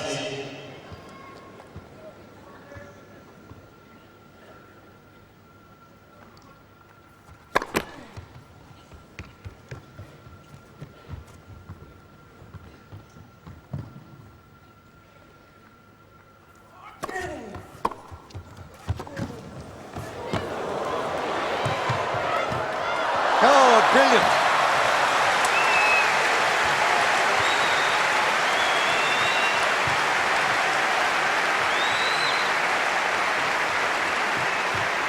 Well, fantastic stuff from Henman's point of view.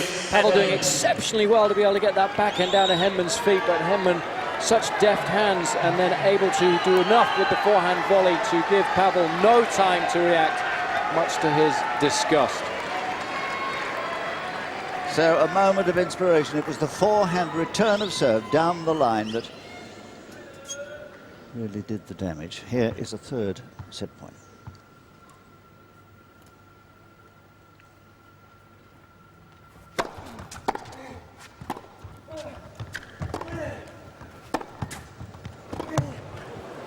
And he's done it again. Well, you have to hand it to Henman this time. A little nod of approval there from Johan de Beer, his trainer, doing what he did to Roddick yesterday. 7-6 after an hour and 33 minutes. Unball.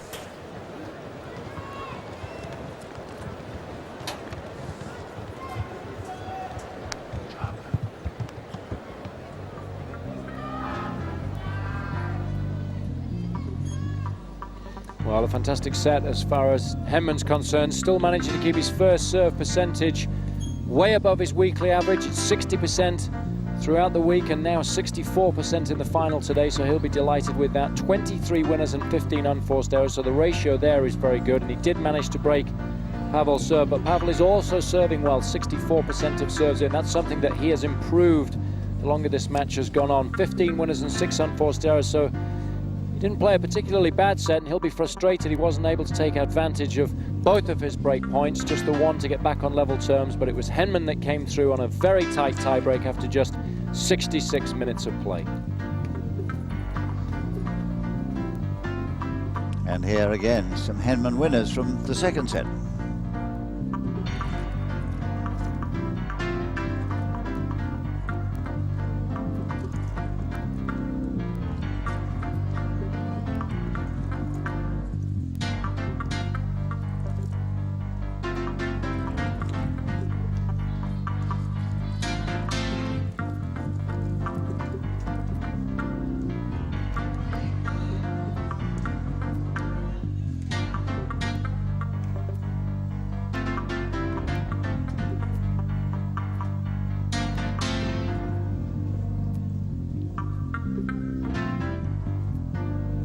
this is how the set ended.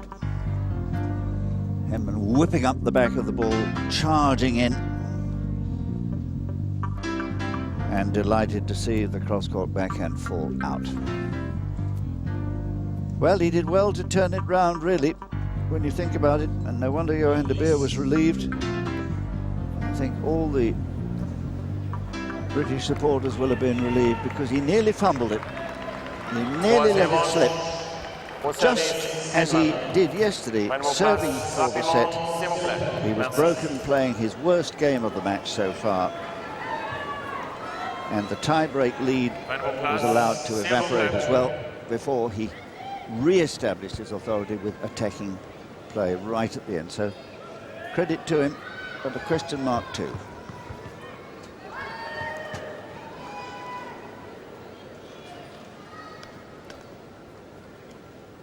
Here's the third set.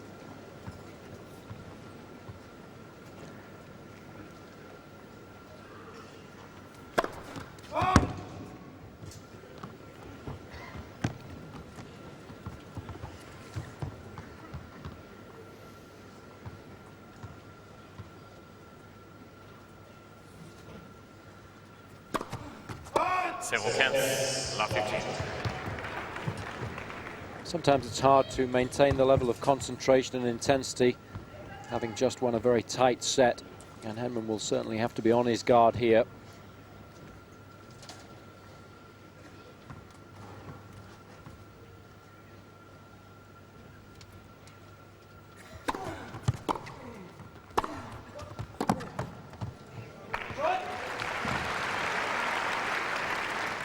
Cancel, 15-all.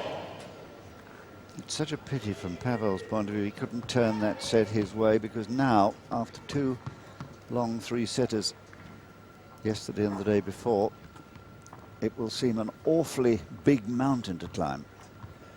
2 sets to love down.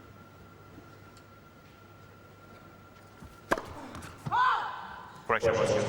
Count counts, 30-15. Oh my goodness, he's having no luck at all Flat on the line. No, with the overrules. not in my opinion. Well, it's going to be an ace then. 30-15. 30-15, because he didn't, in the opinion of the umpire, have any chance to play it. Well, that was a judgment call by last graph here. One that Pavel's not too happy about.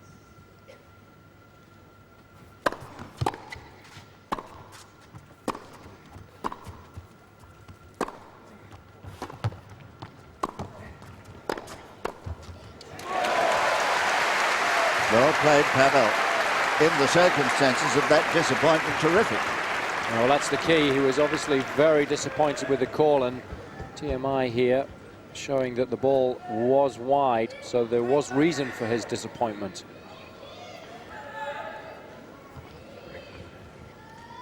Well, we all make mistakes.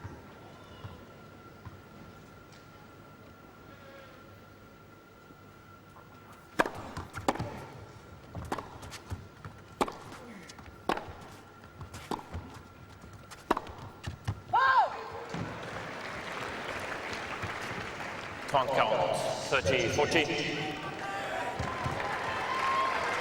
Yet again, facing a break point. Hasn't had that many throughout the match, Pavel, just 2, 50% success rate. He'll be looking to improve that right here.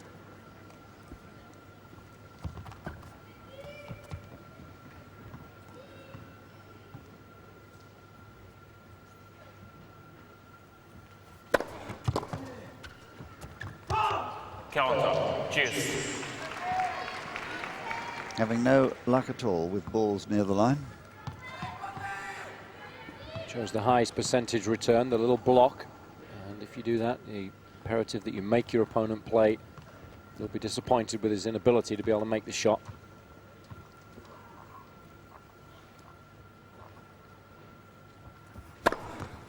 Avantage, Henman.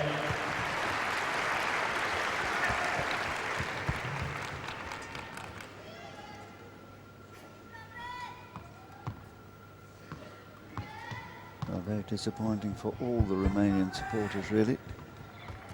second set.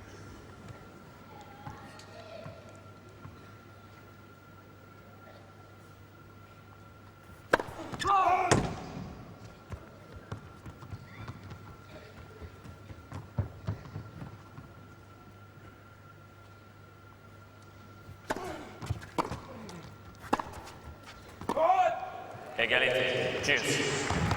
Footwork not quite quick enough. And if you get in trouble with the feet, you're not in the right position, you can't really swing your arm through the ball and you tend to push it, lose control. And that's what Henman tends to do when he gets a little bit tight or he loses a little bit of concentration.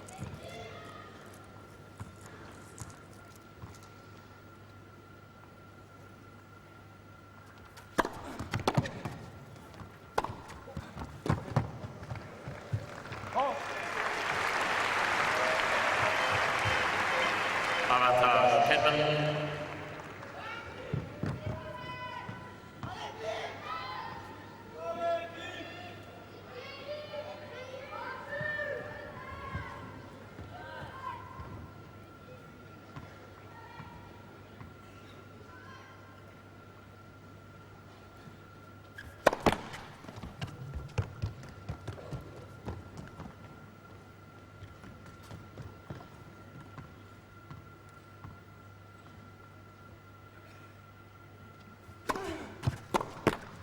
Jeu, Henman.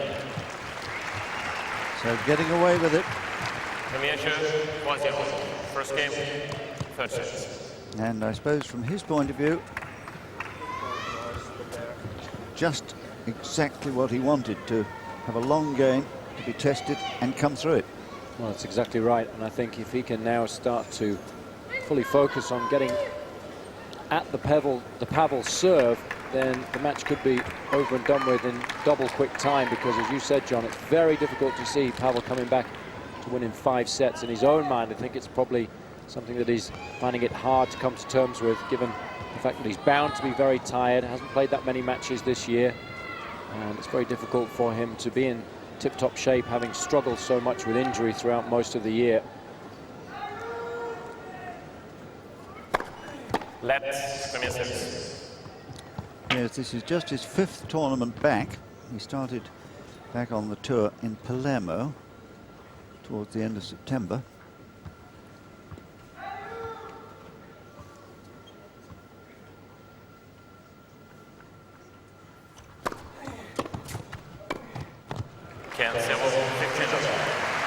So sort of thinking ahead in that protected ranking, 8 tournaments on 9 months.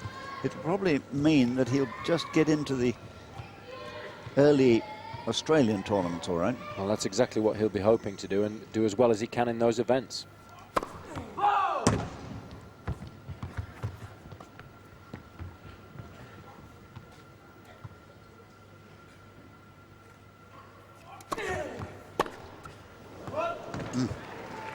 It's also something that Henman's been thinking about coming into this last event. He desperately wanted to get as many points as possible so that he could get a high seeding as possible in the Australian Open, the first Grand Slam, of course, of next year.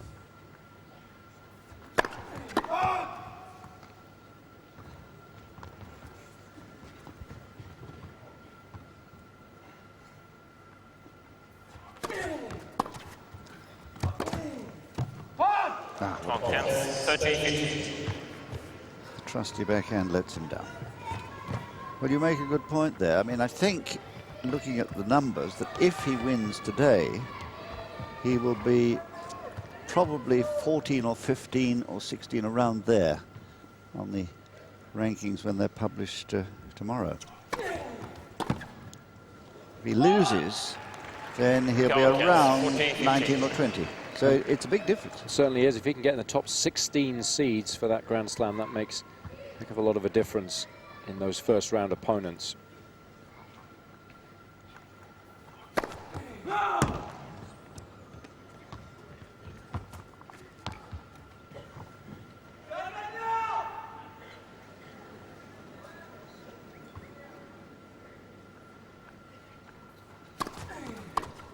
Jeu, Pavel.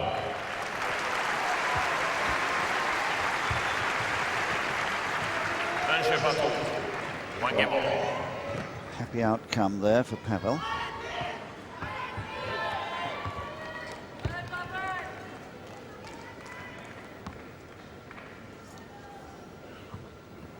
It's all about Henman's concentration here.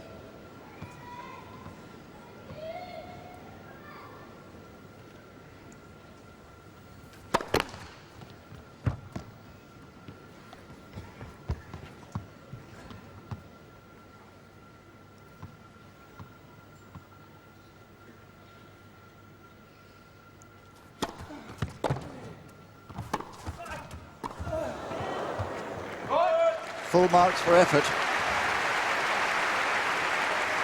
And the pattern of play was the thing that got Pavel in problems. He's having to run so quickly to his left to cover the open court that he doesn't have time to check and get back to the shot that Henman hit behind him.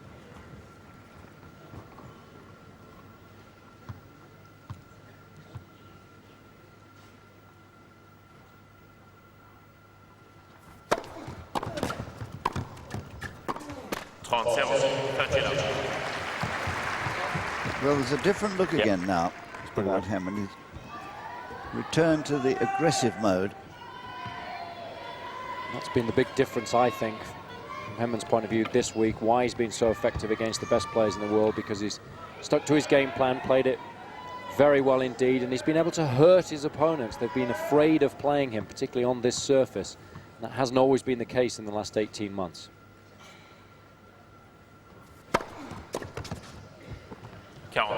And don't you think that is because he's now without a coach? He's thinking for himself. He's enjoying the freedom of being able to play how he wants to play. He doesn't have to. He likes to play very naturally. He's an instinctive player. Doesn't want to be clouding his thought process by things that his coach has told him to do or not do. And that's something that he said he's really enjoying now. Well played. He parted company with Larry Stefanki just about the time of the US Open. And is now 2-1.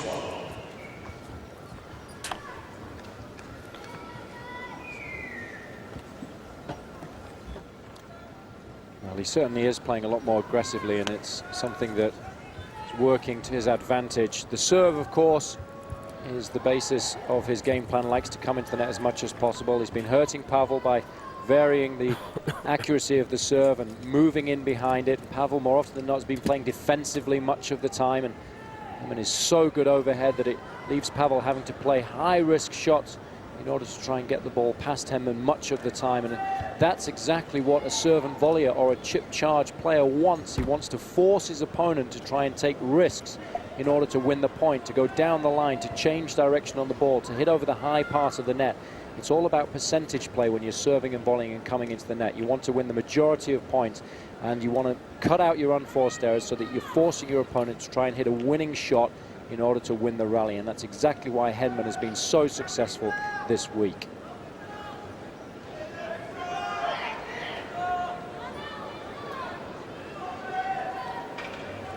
Well, sitting there contemplating the last few minutes.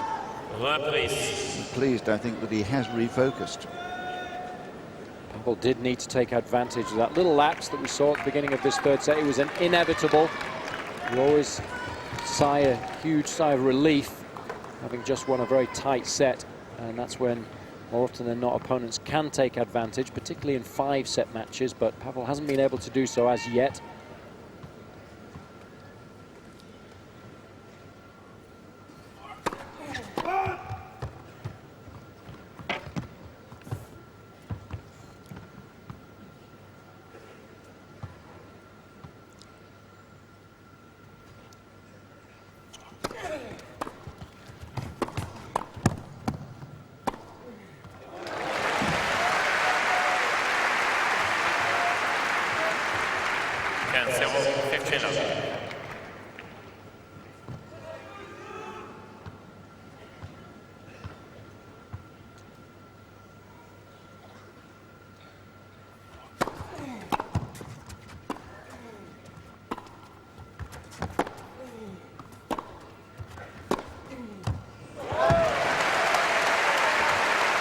It is a lovely looking shot, isn't it? No, it's technically perfect. Contact with the ball has to be just right in order to change direction and generate that kind of accuracy and pace. Can you see a touch of Gustavo Kirten in that shot? More than a touch. Absolutely superb. And it's a sign of his confidence too. When that shot's working well, his game plan as a whole tends to be very profitable.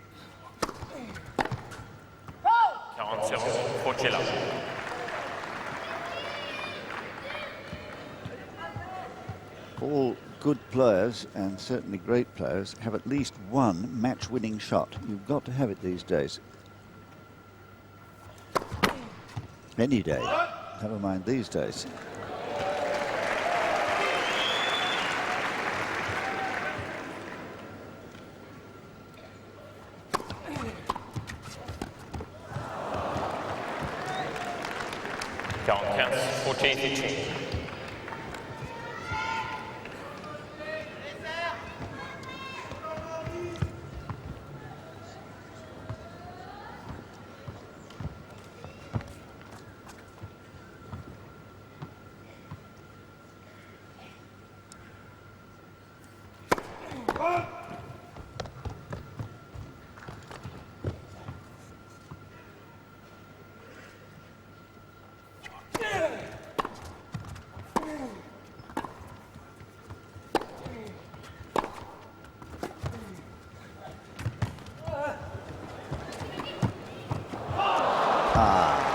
What a pity.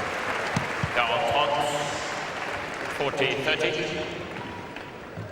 It was a shame. He'd done everything right. Henman trying to surprise him with a drop shot, but it wasn't good enough. Pavel reading it, getting up there in plenty of time in order to be able to play a top spin shot. But just didn't quite put enough spin on it to get the ball to dip down inside the baseline.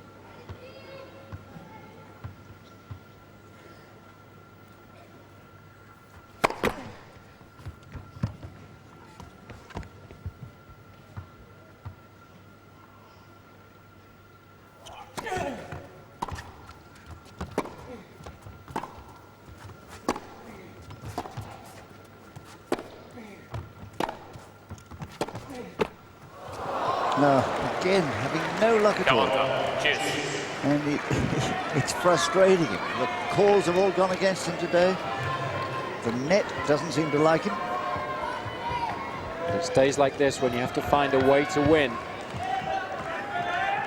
It's no good thinking about the frustrating elements of the match. You've got to think about what you can do in order to hurt your opponent and get the right result.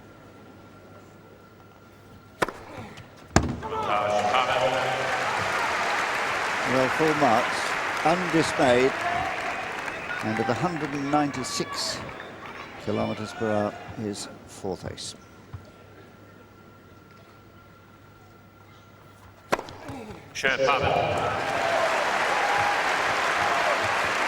Well, nicely done in the end.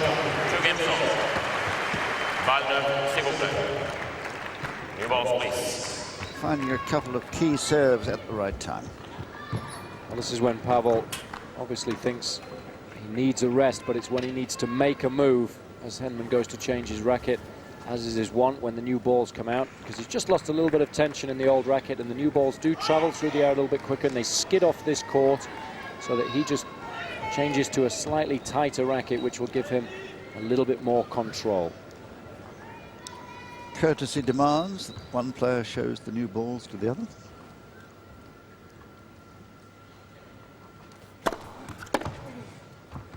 Cancel. 15 love.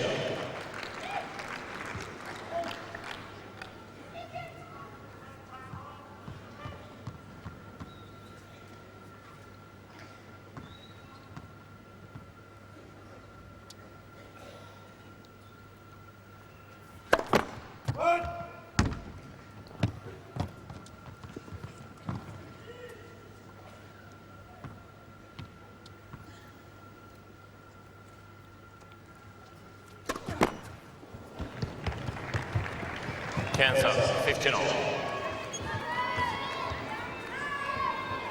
But he's kept the double fault count down respectably low this week, really. 13 coming into this match. And the unforced error count pretty good too. 3 in the first and just 5 in this third, but it's getting a little bit high considering we've only played 4 games.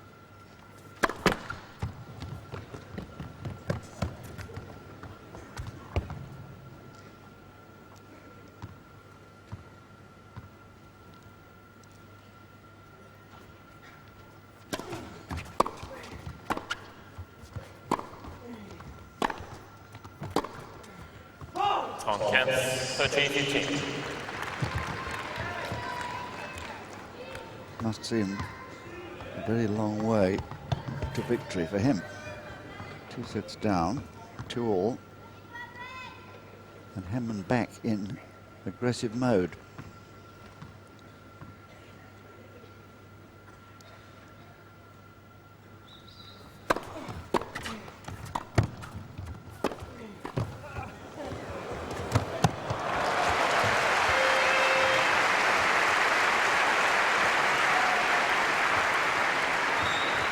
Well, a combination here of Henman's good hands, but also Pavel just lacking the same speed he had before the injury, just a half step slower now perhaps, and also obviously feeling a little bit jaded towards the end of a very long week.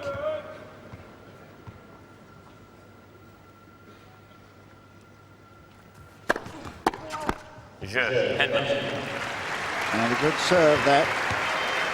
Henman accurate and fast, 179k. No breaks, 3-2. Last, you got some tissues? Tissues? Yeah.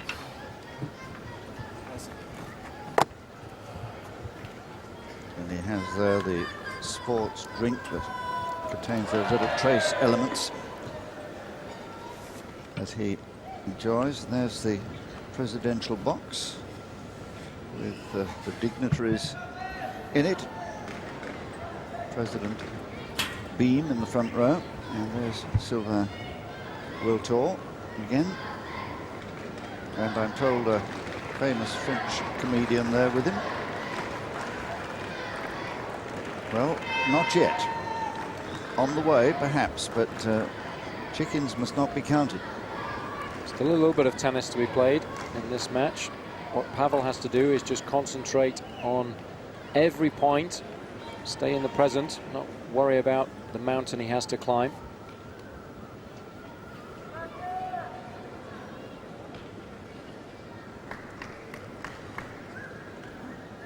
Quite a hush here now. But I think the people absolutely desperate to see Pavel make that breakthrough that he so nearly did at the end of the second set when Henman wavered. What a pity for him he didn't make the breakthrough.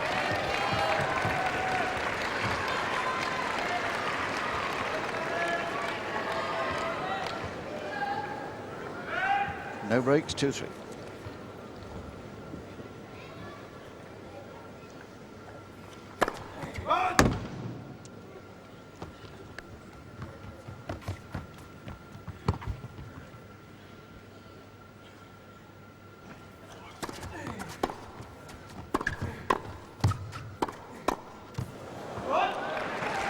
Often the best place to hit it, straight at the man.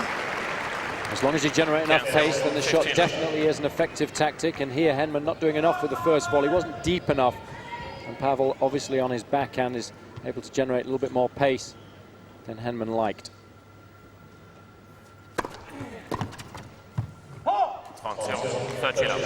I remember in the days when Ivan Lendl was king of the heap, he used regularly to blast the ball at opponents at the net, and we often used to count the bruises. Almost 2 hours have elapsed.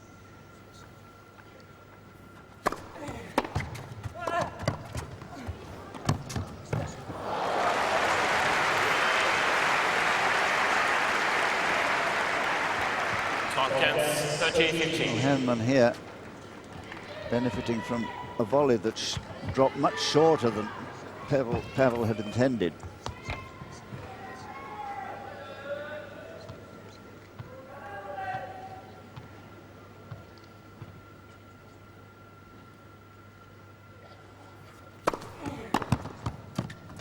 Count 14-15.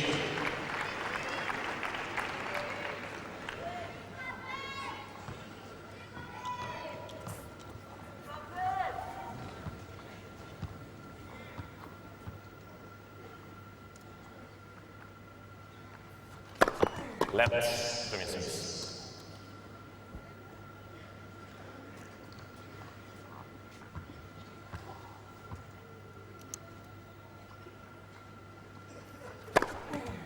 Jeu, Pavel. The sixth ace, bringing him level. 3 jeux partout. 3 game shots. And just nipping to the chair. What, to change rackets perhaps? No, to collect a tie. We usually have one at the back with one of the ball boys. Henman, of course, has the advantage of serving first in this third set, so the longer the set goes on, the more pressure is going to be on Pavel.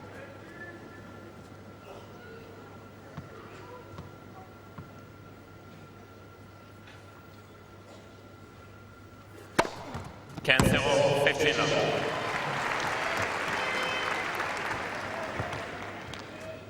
And his eighth ace.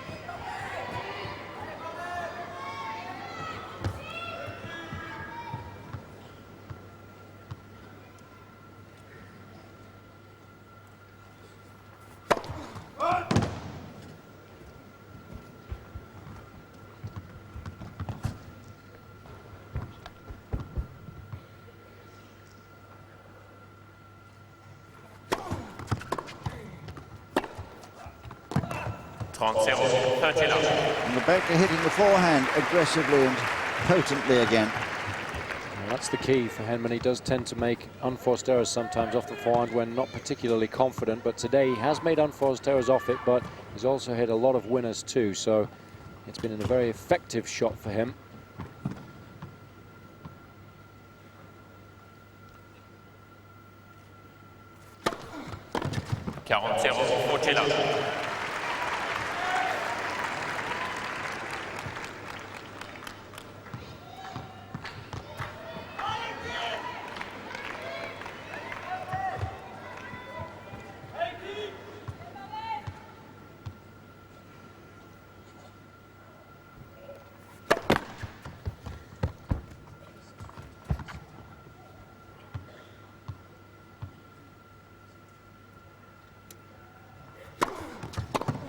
Yes, good serve.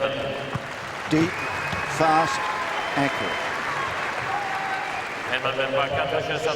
So Henman making a good job of that. 4-3. Well, the serve certainly has been a feature of Henman's play throughout the week, but particularly today. Let's have a look using TMI at the service direction of each player. Starting with Henman, look at the red balls. They're the aces. Look how accurate they are. And look on the right-hand side of your screen. See how many balls he's serving out to Pavel's forehand. That opens up the court for him. And then the second serve he's varying a little bit. And those balls that are landing short, you might think, well, Pavel can attack those, but they're kick serves, so they are bouncing up nice and high, so it's a little bit more effective from that point of view. But if we then have a look at Pavel's, then we'll be able to see that he's trying to vary his serve a little bit more. Again, the aces are very accurate, as you would expect. And on the backhand side in particular, he's not using the body serve that much, so perhaps he would be advised to do that a little bit more. The second serve he's using, particularly to the outside, to Henman's forehand, because he knows that he's going to want to chip charge on that backhand side. But the serves there not quite as effective as Henman's, and that's why he's struggled.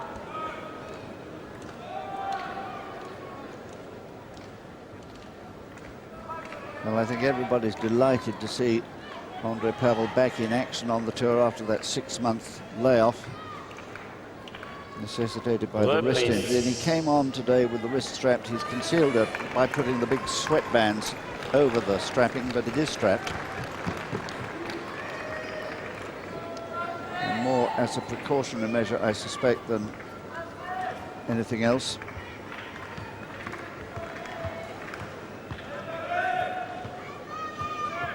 But the sand is running through the hourglass. Time running out, 3-4.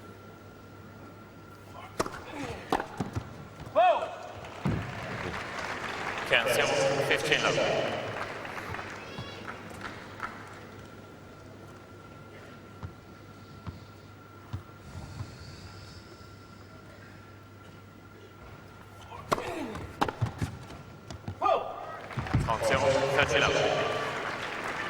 What he's got to do is just to make sure, that's all he can do at the moment, make sure of his own serves, and then hope and pray that Henman will have another of those lapses.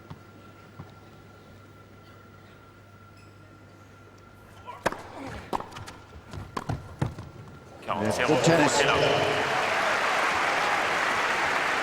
If you've got an opponent that's chipping the returner's serve, you've got to try and get into the net as quickly as possible so that you can play the volley before it dips down lower than the height of the net.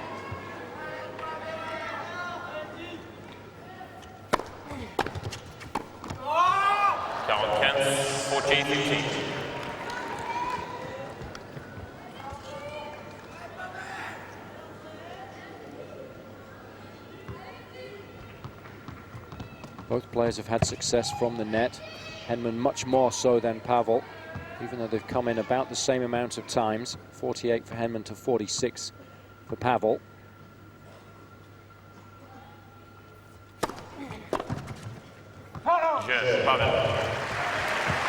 Well, again, doing the basics well there. Well done. 4 games off. That's all Pavel can do now. He's just got to be patient. He's got to take care of business on his own serve. And then just hope and wait and pray for an opportunity on Henman's. And then if he does get it, obviously he's got to try and take advantage of that.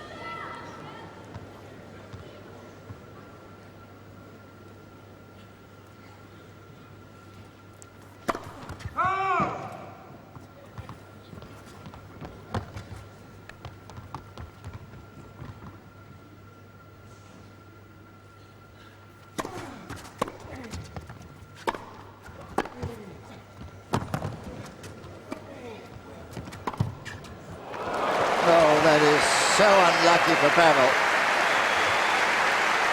A brilliant backhand in the end from Henman, but what a chance he did. He had. 15 now. And that was the heartbreaking shot.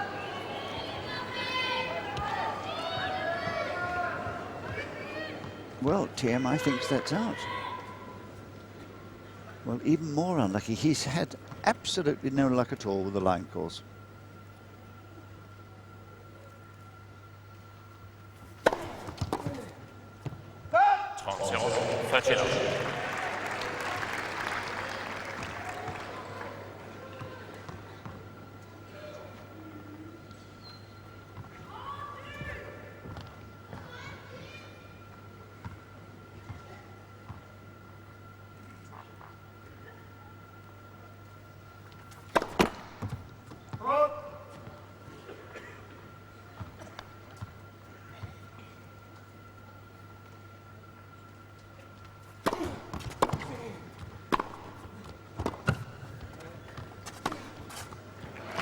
No, that's good footwork. I think he's broken right, is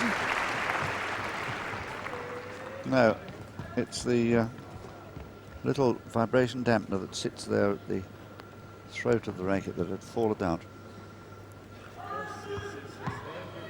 Still no reason to give up on the point, though, so that was quite strange. But Henman, I'm sure, will gratefully accept a free point at this stage in the match.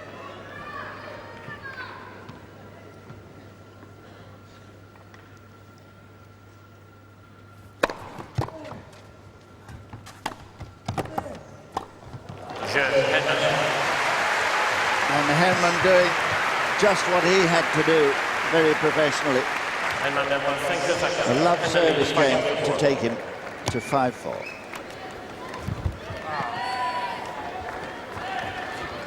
Well, it's very interesting now for Henman because he only stands 4 points away from his first Tennis Masters Series title, so there's no doubt about the fact that he's going to be getting a little bit nervous, but he would dearly love to be able to put Pavel under enough pressure to break to take the match as opposed to have to serve it out or get involved in a tie-break shootout. So he's going to be really looking to try and put as much pressure as possible on the first couple of points of the Pavel service game, who now obviously is starting to feel a little bit more pressure because he's serving to stay in the match from here on in. And Henman has been really dominant throughout the match, 100 points won compared to just 78 for the Romanian. So lots to look back on in a very positive frame of mind for Henman, and he's just got to ready himself now for the final push.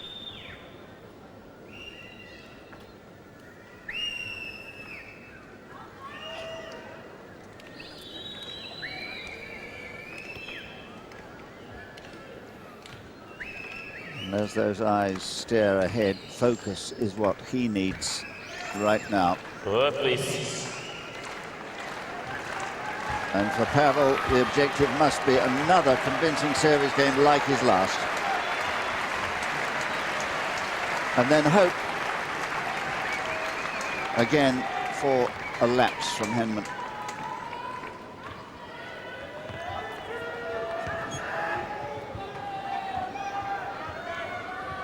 Merci.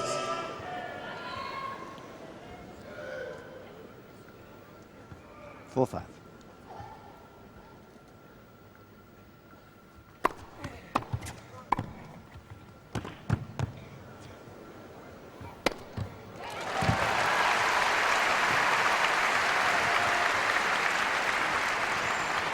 Cancel, 15 love.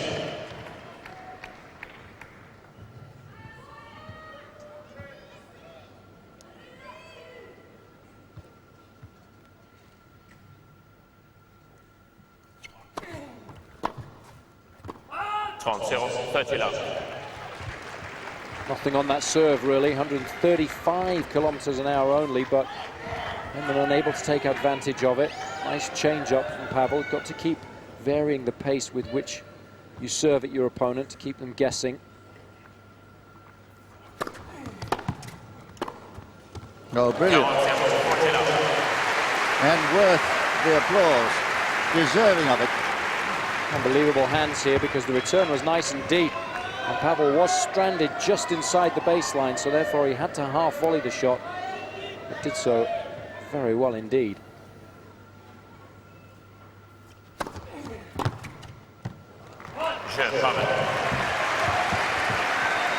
Now then, this is the moment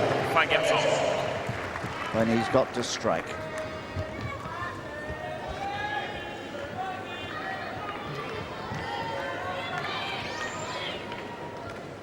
Certainly greater sense of urgency right here.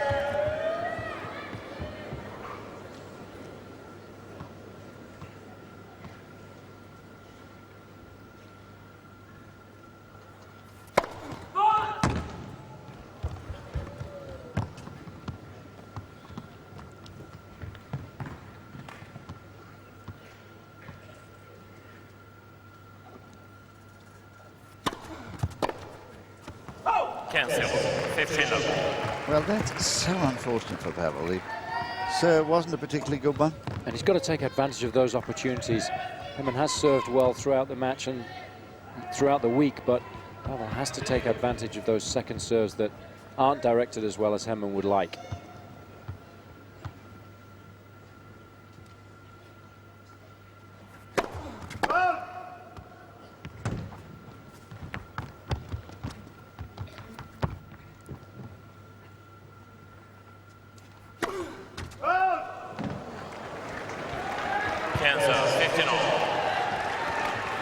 And a little murmur going around this arena, wondering whether this is the beginning of one of those loose patches that have marred his performances in the past. That fourth double fault.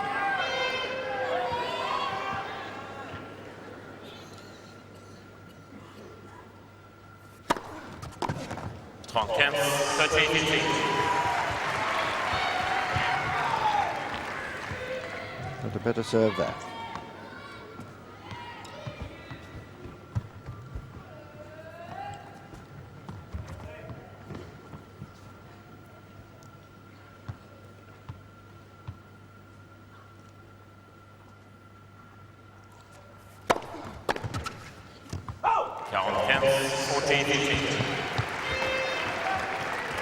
.193, stepping up the pace.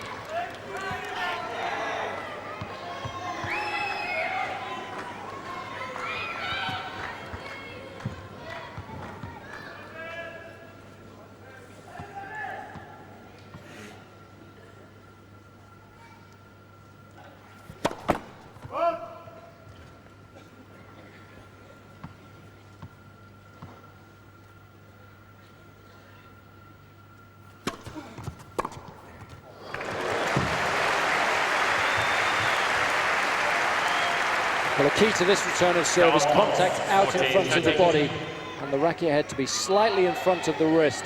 when you make contact with the ball, which is exactly what Pavel was able to do, and that's why Henman had no chance whatsoever in replying.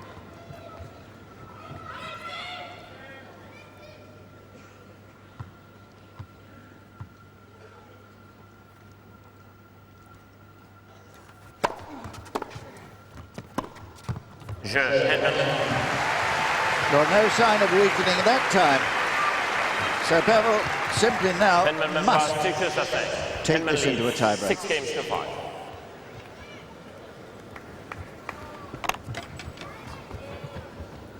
Well, both players taking care of business on their service games, as they have done through much of the second and third sets.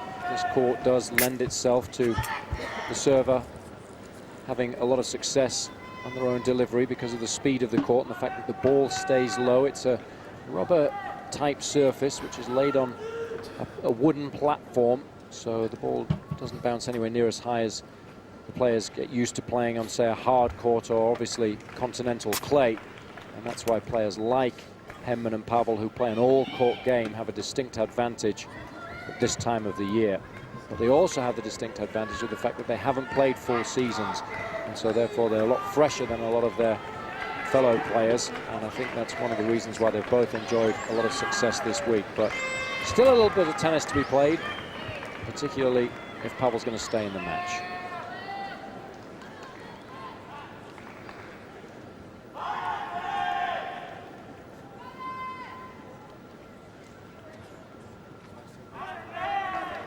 Reprise. He did it in the previous set, took it into a tiebreak. Henman will be trying to prevent that, of course.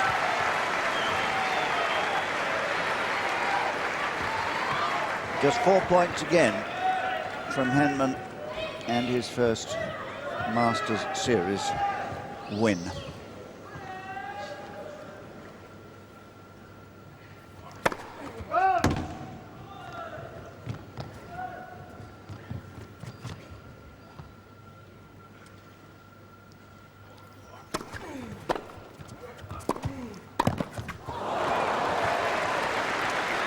Put that down as a missed opportunity. Just snatching at the volley. The return of serve was good. The length caught Pavel unawares, and the volley was high enough for Henman to be able to take advantage of it, but just snatching at the vital moment.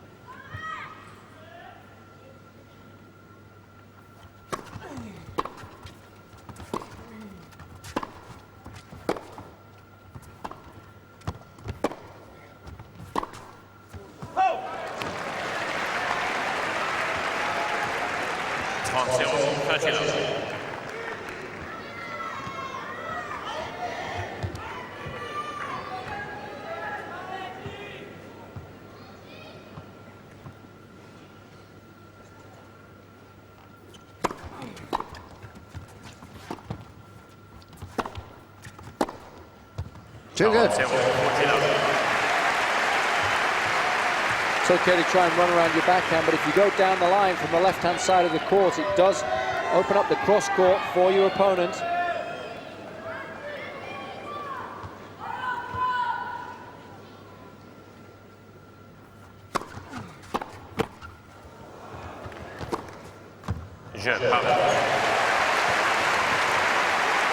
Well now,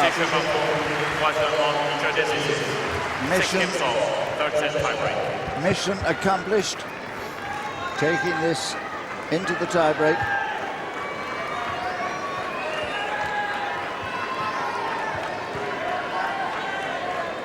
He hadn't lost one until the previous set this week. See if he can make amends here.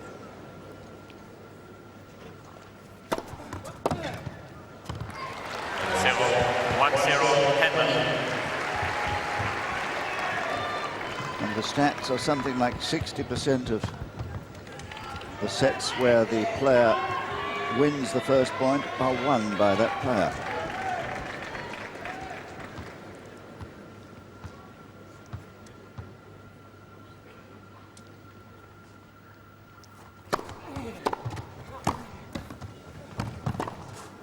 Oh yes, there was a gap.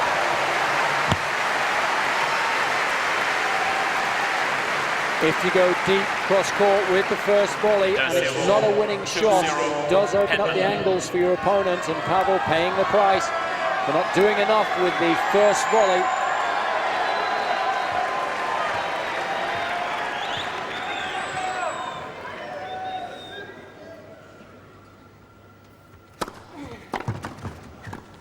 Perfect. Excellent execution here, learning from his mistake. Instead of going deep cross-court, just dropping the ball short over the net, thus making it impossible for Henman to stay in the rally.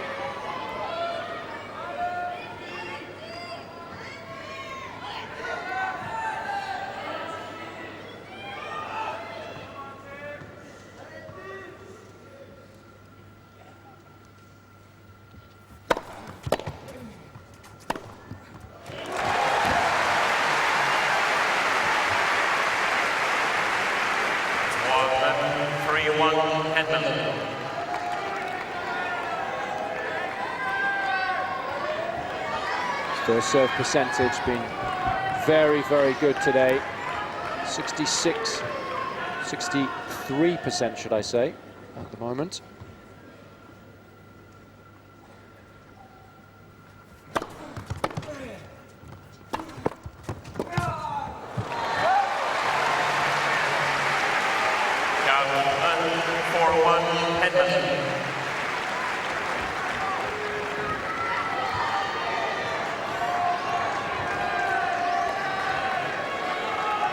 Seems to be having a little bit of discomfort with that right foot.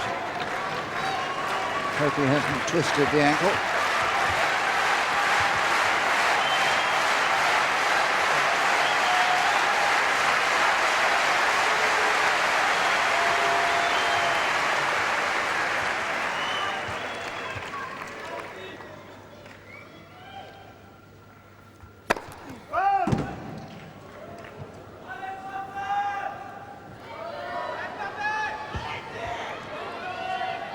Just fallen off again, the little vibration dampener.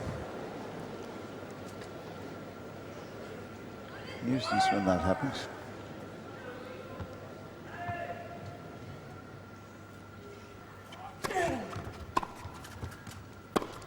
Oh dear. No footwork at all on that forehand. Whether he has hurt that ankle or not, I'm not sure.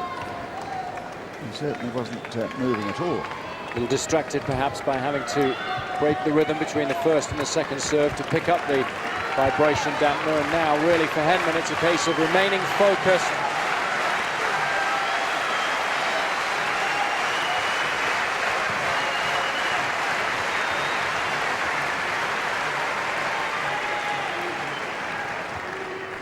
Well, he was here against Roddick yesterday in the second set and was caught at 5-all.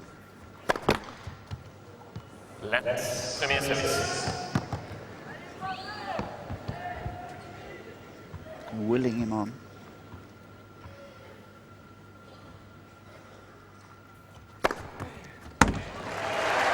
No answer to that. Second, 5-2, Henman. The seventh ace coming at a perfect moment.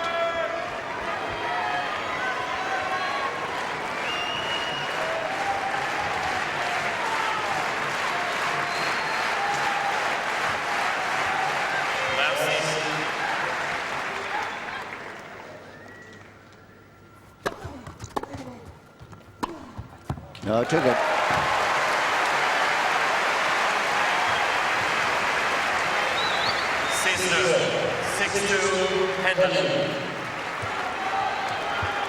And taking plenty of time, Henman here, because this is a career-enhancing moment.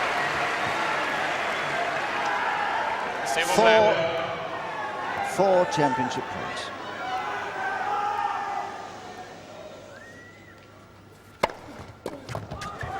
He's done it.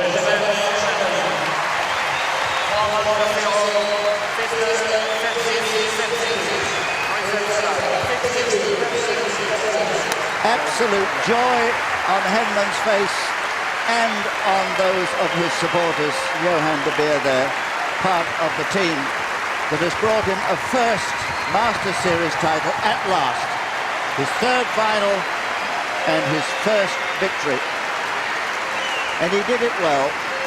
6-2, 7-6, 7-6, 2 hours and 25 minutes.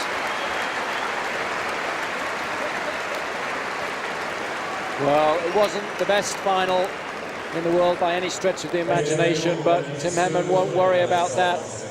This man is very lucky indeed. He thinks Tim Henman's #1 in the world. That's certainly one of his biggest fans, but for Henman, it's a final that he will never forget. The first Tennis Masters Series Shield as he signs off our winner. Thanks, mate. Thanks. Well, he's worked awfully hard to fight his way back from adversity at the end of last year when his whole career seemed to be threatened. I think he'll look back on the match summary with delight, managing to serve at 65% of first serves throughout the encounter, and get this, he won 60 of 66 points when the first serve went in, so that shows you just how effective the serve was. 50 winners in total, and almost half of that in unforced errors, just 26. So those statistics are absolutely phenomenal, and winning 3 of his 4 break points. As far as Pavel's concerned, 65% of first serves is pretty good, but he wasn't able to hit anywhere near as many winners as Henman, just 35, and his unforced error count was just 20. But really the story of the match was he wasn't able to get at the Henman serve at all, and what a fantastic memory of this week in Paris for Britain's Tim Henman. Well, let's enjoy again that delicious moment for Henman when finally he wins his first Masters Series title. It's a good serve, in he comes, eyes focused, and the ball lands in the net. You can only imagine what he's thinking now. All that hard work and belief when there were doubters who said, well, he would never win one of these titles. Now that he's got that shoulder problem. But he's overcome all that. Well, what a difference a year makes. This time last year he was going under the surgeon's knife, and no doubt about the fact that he was doubting whether he'd ever be able to compete with the best players in the world again. And not only has he done that this week, he's actually been able to beat them. And to do that, it's not the fact that he's just won a Tennis Masters Series Shield, which is an incredible feat in itself, but it's the players that he's beaten on the way to the title that will give him so much joy.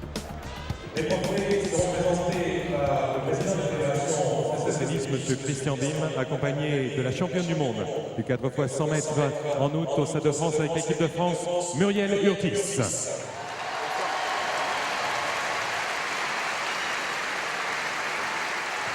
So on comes. Et sur le bord du court avec nous, Christian les Bim. co-directeurs du tournoi, BNP Paribas Masters, messieurs Alain Rioux et Cédric Pioline.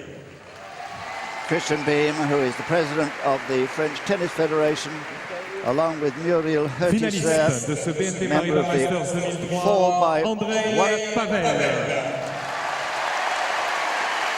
Always the beaten finalist comes first, thanking the crowd for all the support they've given him in a marvellous week for Pavel on his comeback trail. Et il va recevoir le plateau Waterford Crystal, remis à tous les finalistes des Tennis Masters Series dans le monde. And being given his plate by Muriel Hertis, a member of the 4x100 gold medal world champions.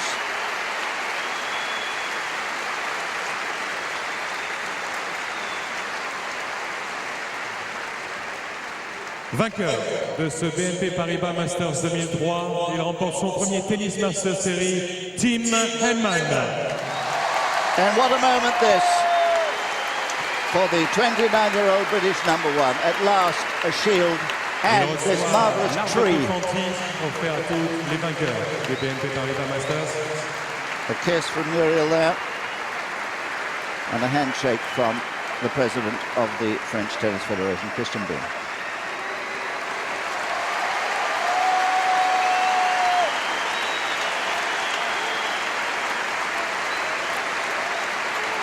No feeling in the world like it.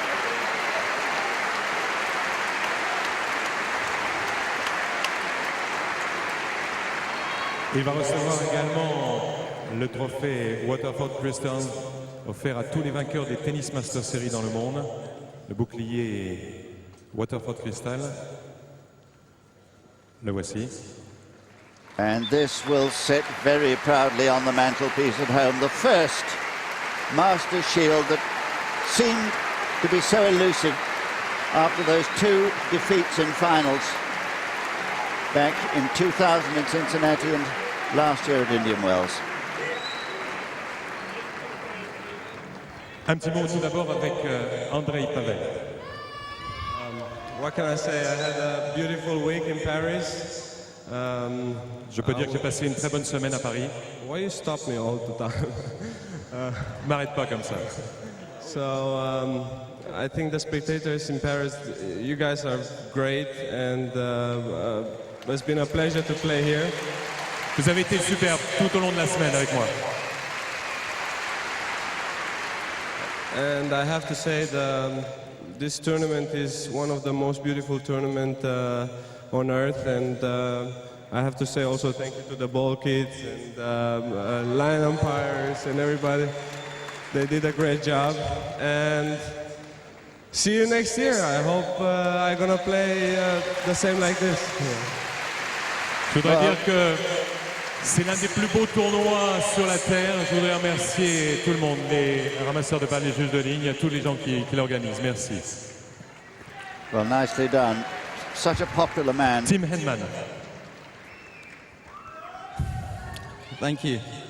I'd like to first of all congratulate Andrei.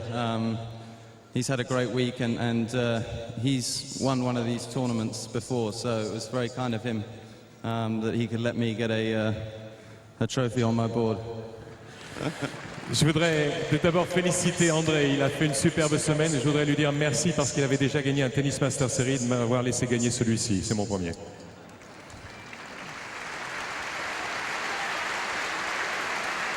Along with all the ball kids and the line judges, I'd like to thank the sponsors who without their enormous investment these types of events would not take place. Obviously the host sponsor BNP Paribas, Mercedes, the ATP. How was that pronunciation? Je voudrais remercier tous les ramasseurs de balles, les juges de ligne, tous les gens qui organisent, surtout les partenaires avec BNP Paribas, Mercedes et l'ATP également. Et ensuite, il a posé la question, est-ce que j'ai mal prononcé? Il pensait que les sifflets étaient pour ça. And finally, I'd like to thank all of you for coming out. It's been an incredible atmosphere to play in this week, and I look forward to coming back to defend my title next year. Merci beaucoup. Je voudrais vous remercier toutes et tous d'être venus. Vous avez créé une ambiance extraordinaire. Merci pour cette semaine. Merci. Well, what happiness in the British camp after so many disappointments in a long career which might well extend into the mid-30s, I think, from the way he was Nous allons talking également yesterday. récompenser l'arbitre de la rencontre, Monsieur Lars Graf.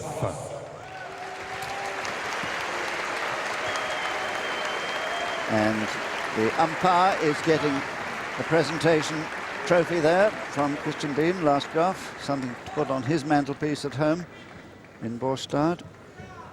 Restez avec nous dans quelques instants, la finale du double. Ceux qui vont nous quitter, si vous nous quittez, rappelez-vous les dates pour l'année prochaine, du 30 octobre au 7 novembre Photographers 2004. now having their Le prochain BNP Paribas moment. Masters aura lieu à ces dates-là. the various trophy shots which you'll be seeing in tomorrow's papers and of course in all the tennis magazines around the world.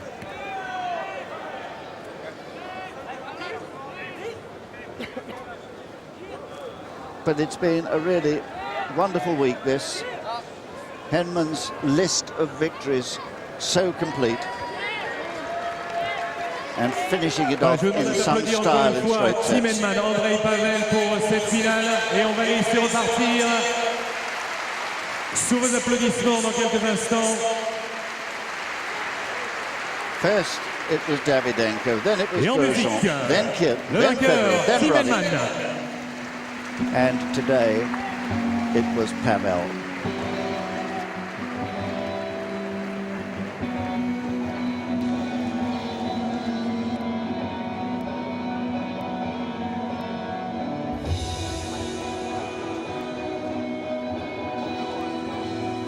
Well, there we are, the trophy clutched close to his chest, the smile wide, and the feeling of elation within must be considerable, because he's worked so hard to achieve this first Masters Shield, and there have been so many disappointments along the way.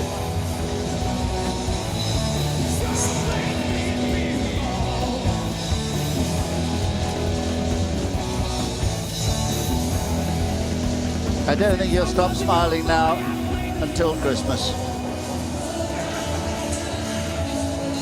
It's the end of his tennis year, and it's also the end of our coverage here in Paris. So there we are. We hope you have enjoyed our coverage of the 9 Master Series events this year, and all the wonderful tennis we've seen throughout that period. And of course, there's still Houston ahead for the 8 who have earned the right to be there.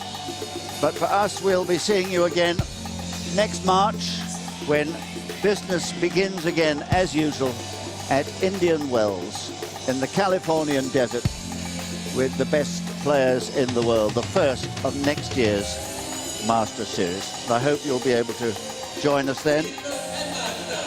Now, for Jason Goodall and our entire production team here in Paris, I'm John Barrett, wishing you a very happy year's end and looking forward to your company again in 2004. From us all in Paris, it's goodbye.